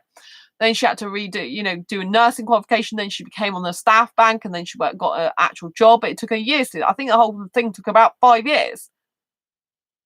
But this is what I mean. If you want something, you go for it. Don't be lazy about it. If you're going to be lazy, don't expect someone to do it for you. Just carry on in your lazy life, if that's what you prefer. If it's too much work and effort, don't bother, right? And don't even consider moving or emigrating or bothering. If a type of person can't be asked, don't be asked then. Just stay where you are in life. Don't do anything different.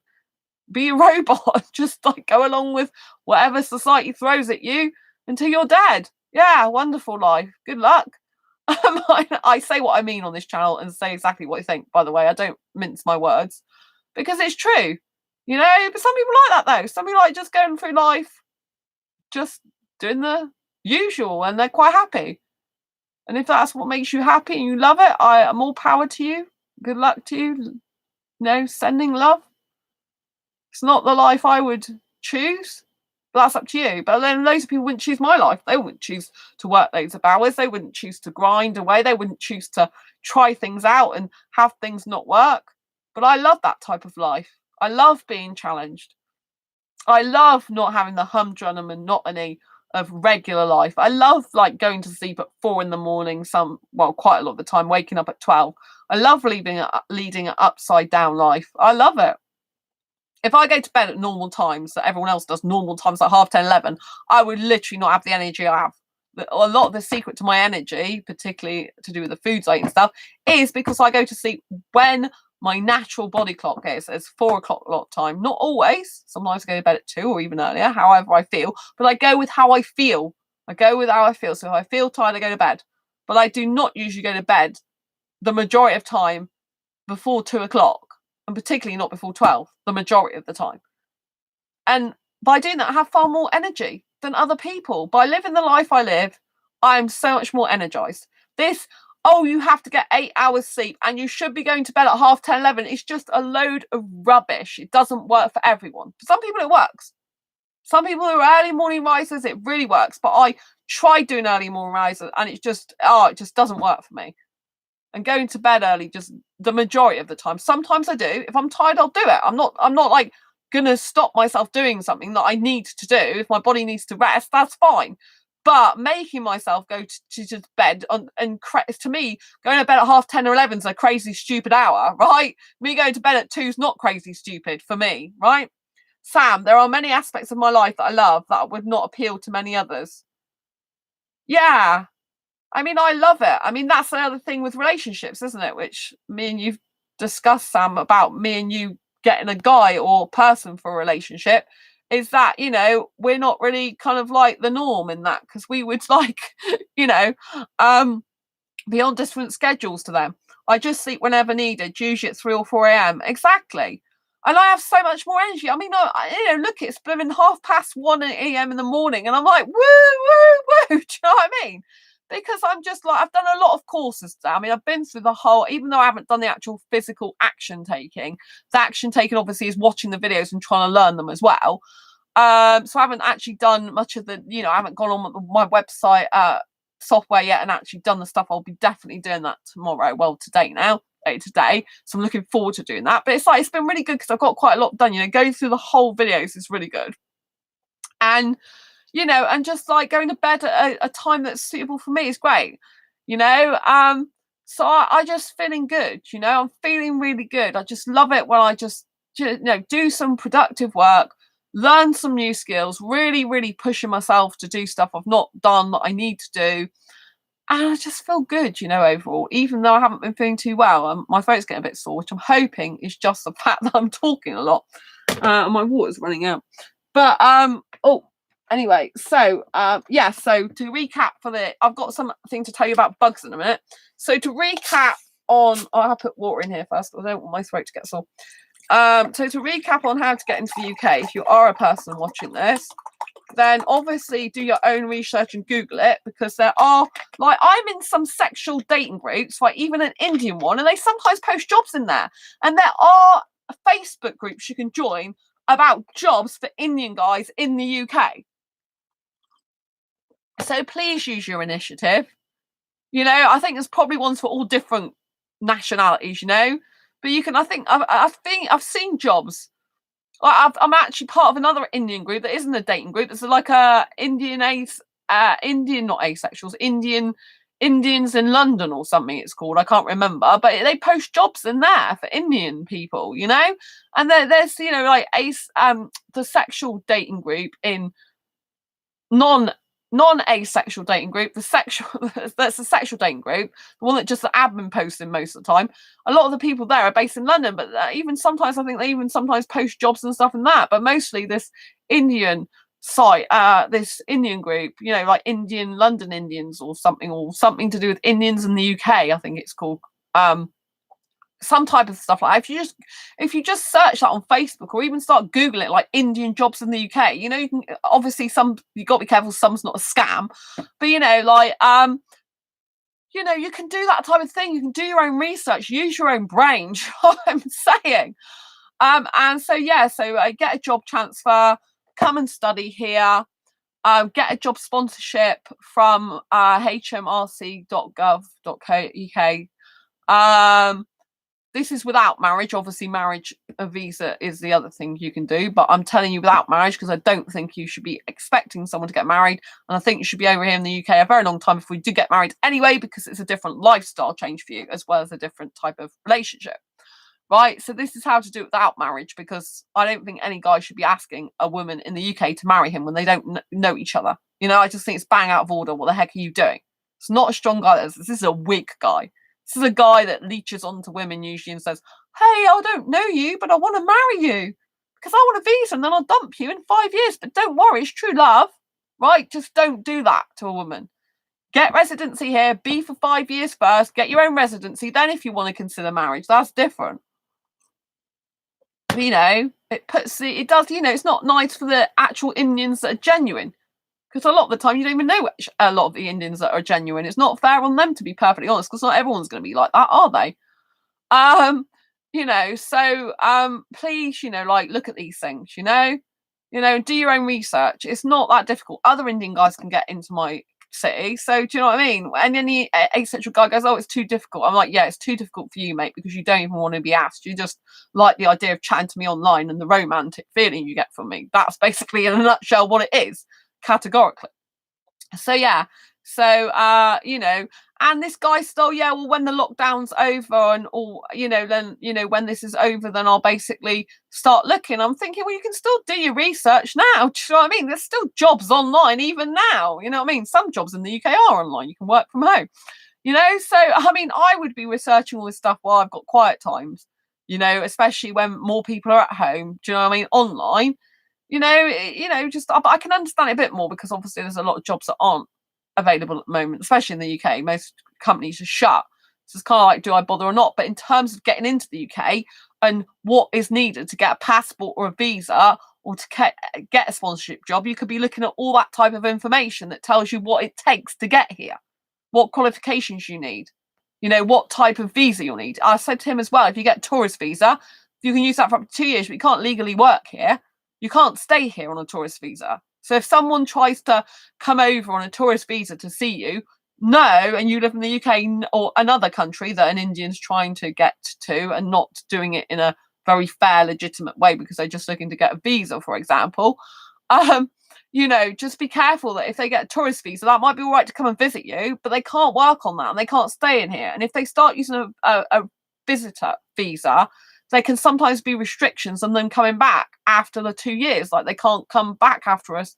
There used to be something, I think, but you'll have to look and double check the system now and up to date stuff. There used to be something about the fact that if they can't work over here legally in that time, and I think there's a period where after the visa expires, a visitor's visa, they can't actually come in this country and work at all for a while until a certain time's passed. I think that used to be the situation, but I don't know. Obviously, we're in lockdown. We're in virus mode when I'm recording this in March 2020. So, do you know what I mean? You can't really, you can't shift to different countries anyway. It's just not viable. So, I mean, this is the time to get to know people online. So, obviously, this is a perfect opportunity for me to get to know this guy more online. But I just don't see him being a long-term committed relationship type of person strong enough for me. I don't think he's not gonna be able to be with a woman. I do think he will. And he does come across as quite a nice person to talk to, but I just don't think he'll be a strong enough guy for me. I just don't see it. I really don't. If he's already asking me to do this stuff himself, I'm like, you're clearly not strong enough, mate. A strong person goes and sees what they want to do, sets some goals, takes action. They don't wait around, faffing around all the time and do nothing. You know what I mean? Even if you procrastinate, you usually write something down like, I want to do this. It might be like, yeah, I'm thinking about it too much and all the what ifs, but you at least usually write it down with a goal in mind. You don't usually just pluck something out of thin air. You don't usually ask people to do your work for you. So yeah, so those are the ways to get into UK. But I'm going to talk to you about bugs now, right? The reason I'm going to talk to you about bugs is because I thought I would... Actually, I don't know if I've got it to share. Right, so in my home, I last week, I think it was. Oh yeah, let me see. I've got it up on my iPad still. Right, last week, I had these bugs. See if it comes up. Right, yeah, I had these bugs, and there was 2 of them, and one was on a cuddly toy, which is actually currently over there, that bunny rabbit. And it was a tiny little black thing. It looked like a piece of fluff or something. And I looked at it and it was moving. And it looked like it was really tiny black and had like spots on it. And then I went into the toilet, and on the white wall of the toilet, there was another one identical to it, it looked like, with little... It looked like it was very, very... I mean, it must be like... These things must be like... They're like a piece of fluff. They're just like a piece of fluff. So you can barely even notice it to the naked eye, right? Really tiny. And it was crawling up the wall in the toilet. And when I looked at it again, it looked like it had spots in it. So I thought it might be a beetle or possibly a really tiny ladybird, maybe, but just maybe. Anyway, I looked it up and it looked like it was possibly this type of bug. Like, I think it was type of beetle bug thing, right? So anyway, that was the end of that. And then today I'm lying on the bed because I'm lying down doing the course, because I did the course on my iPad, but I downloaded the PDFs that came with it from my desktop. So I had Facebook open on my iPad and my desktop a lot of the time today. And I was just like going along doing the last videos, and then all of a sudden there was this bug that was on the end of my bed that was cool. Well, I didn't know it was a bug. It just came on there. I thought, this looks like a bug, but I'll just leave it, because if I leave it and it starts moving, then I'll know it's a bug. And I was like laid down at that end of the bed, right? So I just thought I'll leave that. And then all of a sudden at the end of the videos, I'm like this here, this dressing gown, they had like the tiny little bug, which was, I think, was nearly the same as the one that I saw last week, right? But the last week's one tended to have spots. This like looked like a whole little black. I actually, at first, I didn't know it was a bug. I thought it was some fluff, and I went to ping it off, and then its little legs started moving, and it started walking. I'm like, oh my god, it's one of those bugs again, because it literally feels like just a little tiny piece of rice. It's sort of like a size of a piece of rice, pretty much. If that, and I just felt like a piece of rice. I'm like, oh, but it's moving, it's alive. Oh, it's one of those bugs, but it doesn't look like it's got the spots on. So I managed to take a picture on my. I just, you know what I'm like to talk about random stuff on here as well. So I took a picture. Where is it? Oh, I've actually got another picture of it. You can't see it there because it's like. See what I mean? That's how it looks from, like, no one's seen that. That's how tiny it is, right? That's a blurry one, but that's really, really tiny, which you couldn't see on Facebook. Now you can see how tiny it is. Do you know what I mean? In context on my sleeve. But like, this is a close-up of it, a real close-up, right? So this was the bug, right? Like, to me, it looks like a beetle. It's very, very interesting. This was on my dressing gown, this dressing gown. Because you can see it's got little antennae, and it looks like it's got little feet, right? And then I saw this other thing. I went to the edge of the bed because I put that one out the window on some toilet paper. It wouldn't come off the loo paper, so I just stuck the loo paper on the ledge. And then there was this other bug, the one at the end of the bed that I didn't know was a bug or not. I finally got up after put this other one out the window, the one that was on my sleeve. And can you see it's got like a wing on its back? Just like one wing on its bum. And it's very, very bizarre. So I decided to take some footage of it. I'll play it for you. If I can. Oh, is it going?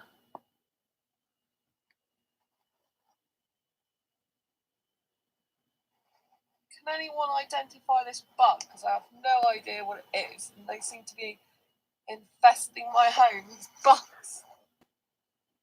No idea what they are.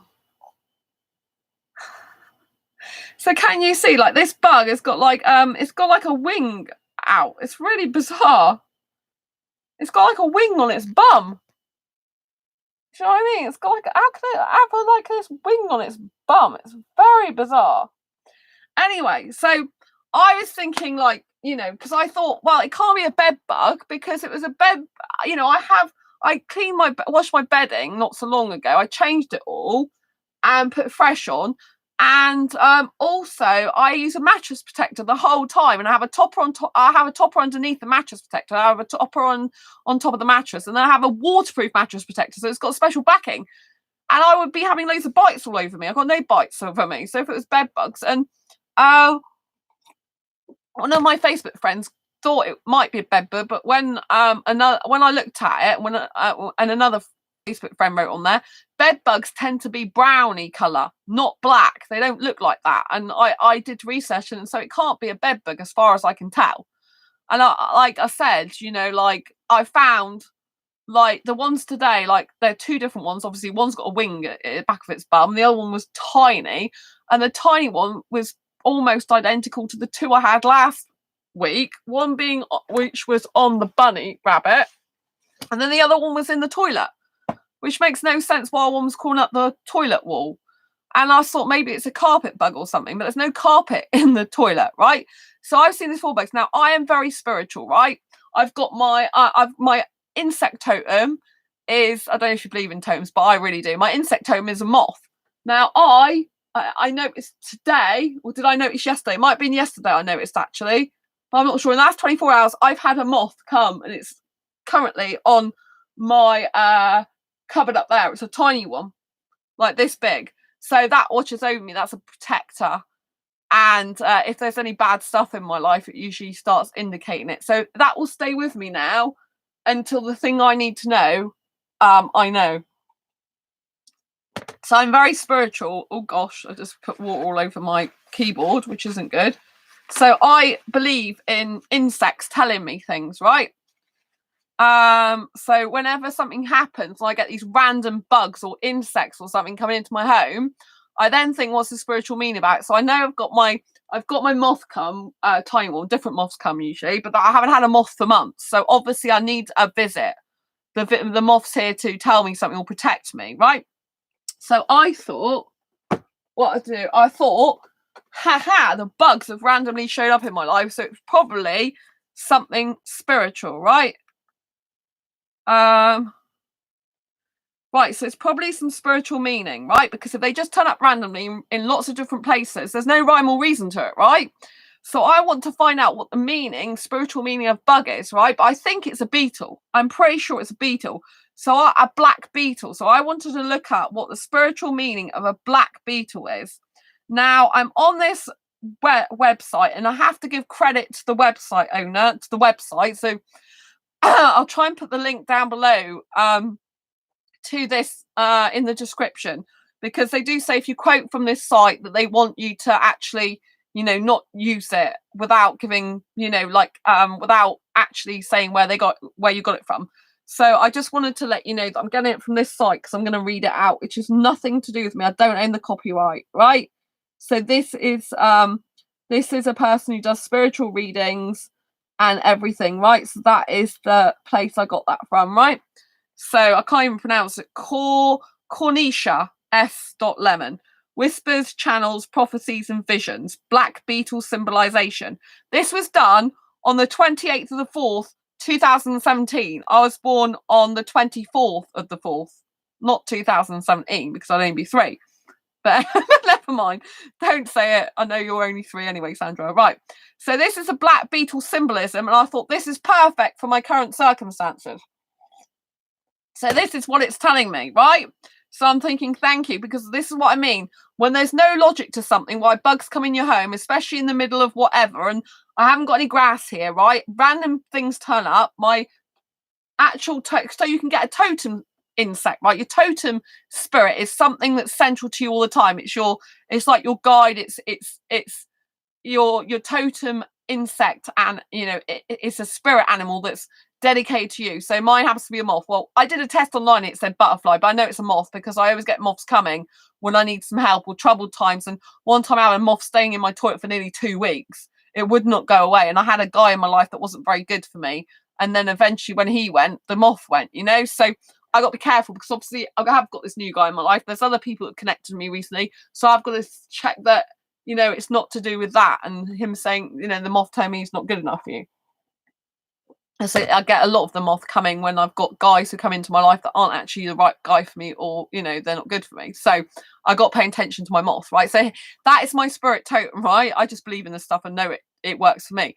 So you have like your totem, and then you have other insects that can come into your life to tell you spiritual meaning. So they're not your main insect totem. They're not your protector, or the one that you're always is always for you. So it's like a horoscopes, like I'm a Taurian, because my birthday. So I'm a Taurian. But when you do horoscopes, you can actually have other horoscopes. So in your Mercury rising and all this type of stuff. Like I used to study horoscopes and stuff. So you can have other star signs within your own star sign date of birth. Like, it's a bit complicated, but they cross over. That's what I'm saying. You have a main star sign, and you can have other ones crossing over with you, which can account for different parts of your personality or different things happening in your life. So it's that type of thing. So my actual main totem is a moth, but I have other insects coming in telling me spiritual meanings of things that's happening in my life or that I need to look out for, right? So this was just so spot on. Right. Black beetle symbolism. This is by cornisha.com. Animal symbolic meanings, animal symbology, channeling, clairvoyance. I don't do any clairvoyant stuff, but anyway. blah, blah, blah, blah, blah. Oh, this person is a life coach. I have to say this person is an author. So this is Cornisha S. Lemon / Shaman. They're an author, a transpersonal life coach with abilities in clairvoyance, clairsentience, mediumship, and credentials in animal communication healing, Egyptian healer, Reiki master teacher, crystal Reiki master, certified life coach, certified hypnotherapist, hoodoo practitioner, and so much more. See credentials. So I just thought I'd read it out because I think it's important to give authors their recognition. The recognition, is that right word to use? Be recognised for what they do. I don't believe in pinching other people's work. I don't like it when people do that to me. I do give permission to only read excerpts out of my book, not allowed to actually go and reproduce it without my permission, but if it's to quote, people can actually quote so long as they make reference specifically to what book it came out and me as the author. They can't just quote out it, legally they're not allowed to do that, right? So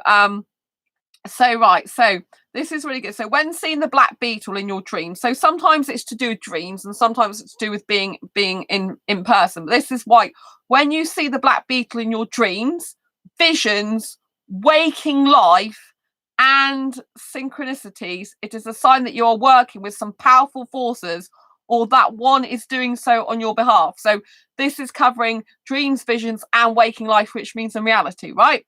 So this is really good. So I read this, I'm like, this is just totally what's happening with me at the moment. The colour black represents power, influence, affluence, empowerment, strength, and the unknown wisdom. While a beetle symbolises fertility, I don't want sex or kids. Home life, while a beetle symbolises fertility, home life, relations, and surroundings, the beetle's message is to keep moving forward and its assurance that you are on the right path in life. It's confirmation that whatever you are doing at this time is right for you. So then the beetle's representation and message to you are: don't be influenced or manipulated by others and their way of life / living.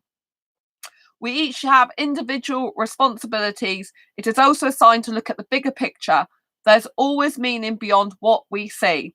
It's up to us in order to see it. The beetle's presence in your life represents peace and protection and acts as a shield or transformative power or element when negative energies arise, because obviously there's a lot of negative energy in the world at the moment with the virus, isn't there?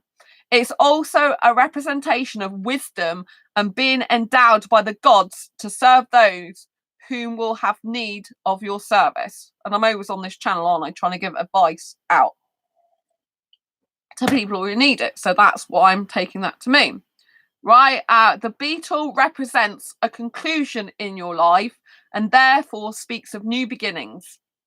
It is a veil to all energies in order so that it can be penetrated with truth, which the truth is that you are connected with spirit and you are recognized as a divine being in many planes of the spirit world and realm, which I do believe is true, because I do believe I am spiritual. I do believe I've been reincarnated if we're getting into deep spiritual stuff, and I do believe I've been here before, and I do believe that I'm totally different to everyone else. And I definitely think I'm different, and I do think I've been here before. I do know I'm born for a special purpose. I just know.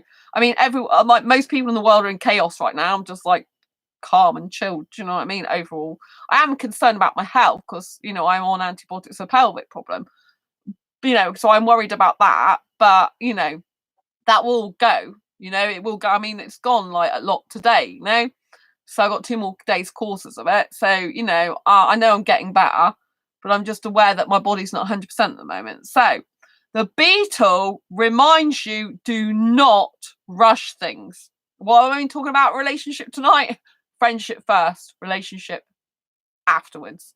And obviously, friendship should always come first in terms of the friends you've got now should never, ever go from your life just because you get into a relationship. I had to make that clear as well. So the beetle reminds you, do not rush things. Let everything take the necessary time in order to manifest. So it could be that this guy who's come into my life is possibly the person. But like I said, it's more likely a guy who's an entrepreneur in London, I think. Or certainly in the UK, which needs time to manifest, which I'm happy being single anyway at the moment. You can have whatever you seek or desire. It's all in a matter of timing. The black beetle represents a culture of ancient wisdom which you need to tap into and bring about change your life. So at the moment, I told you I'm doing this course, which is learning me new skills, which I need to learn, which I don't know how to do a lot of this stuff. Stuff I've needed, I know I need to do. And over the process of this next 6 months, I'm going to be doing a lot of business stuff that I've not actually done specifically in the way I'm going to be doing it. And it's just going to be incredible because I know I've got some ace stuff coming up, even though it's not asexual stuff. I say ace anyway because I guess I get used to saying it. But yeah, it's going to be amazing stuff coming out. I expect by the end of this year, I'll have all my other business stuff done. I just think I'll have the Asexual Guide to Sex book done. I'll have the stuff I'm working on now done. I'll have my 2 other business stuff that I'm doing done. I just think everything by the end of this year, or hopefully, but I'm aiming like as much as possible to do these stuff before September finishes or comes, right? So I just know for me, I'm like channeled, you know. A world can be, you know, I'm sorry for what's going on. Don't wish it to happen to anyone. You know, it is like I feel like I'm in the danger zone when I go out there. You know, it is obviously, you know, no one's you know, completely infallible to it, but we must protect our mind, we must protect our spirit, we must protect our soul, and we must be positive, energized in our own little world. Don't let fear get the better of you. Be sensible. Don't let, you know, don't think I've got nothing to fear and completely be like, well, you should think you've got nothing to fear, but don't, you know, just be sensible. I'm saying, you know, don't go around touching loads of people on purpose. Do you know what I mean? Be sensible about stuff, you know, have distance from people because you're protecting them as well as yourself, you know. But I'm saying, you know, don't live in fear, but just be sensible, right? So, and stay focused on your goals and mission, because when everyone else is in chaos and this stuff blows over, stops, you know, everything dies down, this whole thing stops. The people that'll be successful in life are the ones that have taken this 6 months or 3 months or a few weeks or whatever it's going to take. Could be a lot longer by some people, what they're saying. But we're not going to worry about that. You know, while other people are panicking, worrying, and not doing much because they're too panicking and worrying, you can be developing, growing yourself into the best version of you, gain all these life skills, gain all these business skills, so then you're good to go. And you're flying, baby. You're absolutely flying. When other people are just like, oh, I've not done anything for 6 months because I was like paralyzed with fear, right? I know fear is a big thing, but we don't want that. We don't have to have that in our life. You know, there's no need to be fearful, right? There's thousands of people that haven't got this thing. Remember, thousands that haven't got it. Let's look on positive side.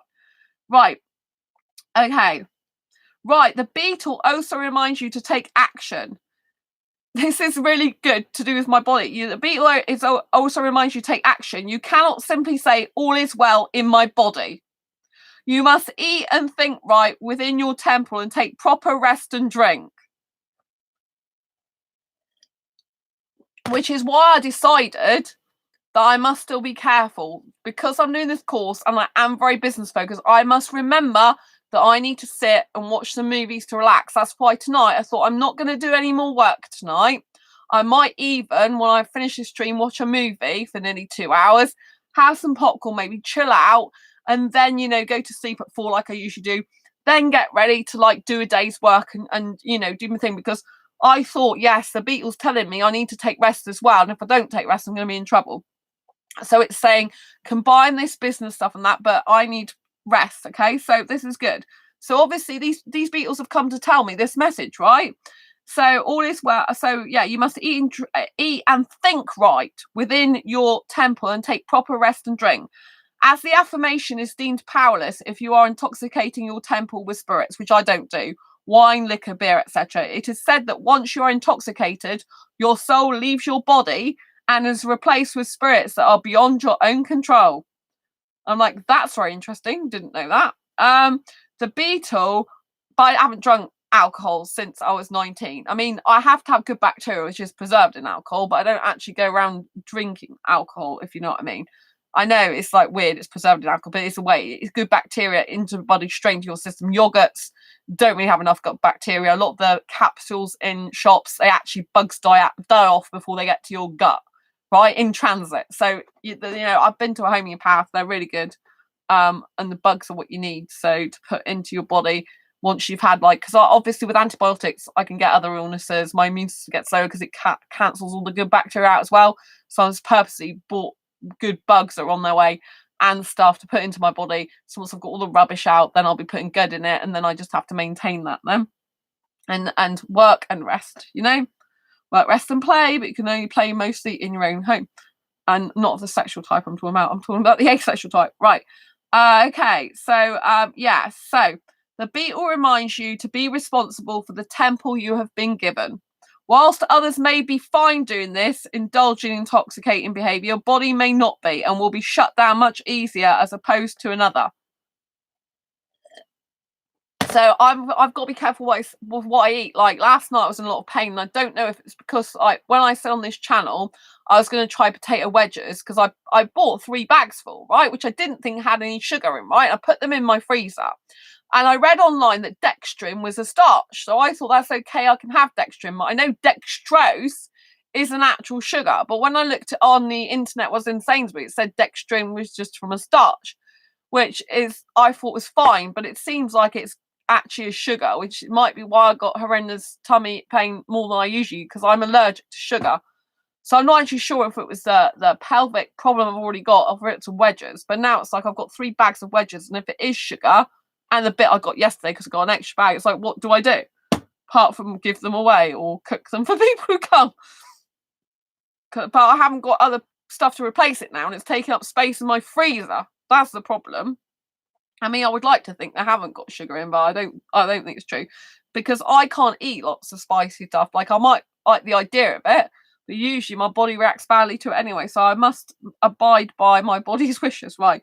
So anyway, the beetle represents the need to clear and cleanse energy. Allow the stale energy to be transmuted. The beetle also represents the need for relaxation and rest, and is a forethought of the necessary rest period that is to come. So it is telling me that I do need to rest more, my body, right? So I can't just be doing work. I do need to make sure that each week I'm putting some time aside to rest, or each day, and that I'm getting my body better. So this is what the beetles come to tell me, like, right? Choose all lessons, battles, and joys wisely. The beetle is a reminder of the need to be introverted and to allow all things to be as water under the bridge. Do not allow others in some scenarios to speak positive over your life as often as you will have to accept the negative. Instead, speak positive things over your own life. The life you have is for you to enjoy. The beetle reminds karma is a necessary balance and equilibrium, as there's not all good or not all bad. Yeah, so there's going to be good and bad coming to life, including the virus that's going around at the moment, right? Good and bad. Like I said, there's no light without dark, unfortunately. It's quite sad, but it's true. So make your life according to your own standards, it says. Namaste. So yes. See, I thought that was very good to go what's going on in my life at the moment. It's saying I've got power, influence, everything else with my new business stuff that's coming up. I'm learning, you know, like do things, but also to rest my body and to watch what foods I eat, because I might get a bad reaction to them, which pretty much sums up my whole life at the moment. And so yeah, I'm feeling like that's what I needed to know. That's why the Beatles have come. Don't know if we'll see them again now. Not unless if I start doing what I need to do, then maybe I won't see them again. But yeah, my little moth's in there, so they'll stay until I've got the message from them as well. So yeah, so anyway, that's my interesting spiritual life, where I just like, yeah, there's been loads of stuff that's happened in the last year. I ended up with a grasshopper randomly coming in my shower room. I live in the middle of a house. I have no garden, no grass in my house, and it just appeared on my shower. Inside in the door frame bit. It just appeared randomly. So I actually asked it to physically go over the other side, because I was going to put water and spray myself. And I said, grasshopper, really nice to see you. I obviously knew it's a spiritual meaning, because some random thing doesn't turn up like that in your life for no reason.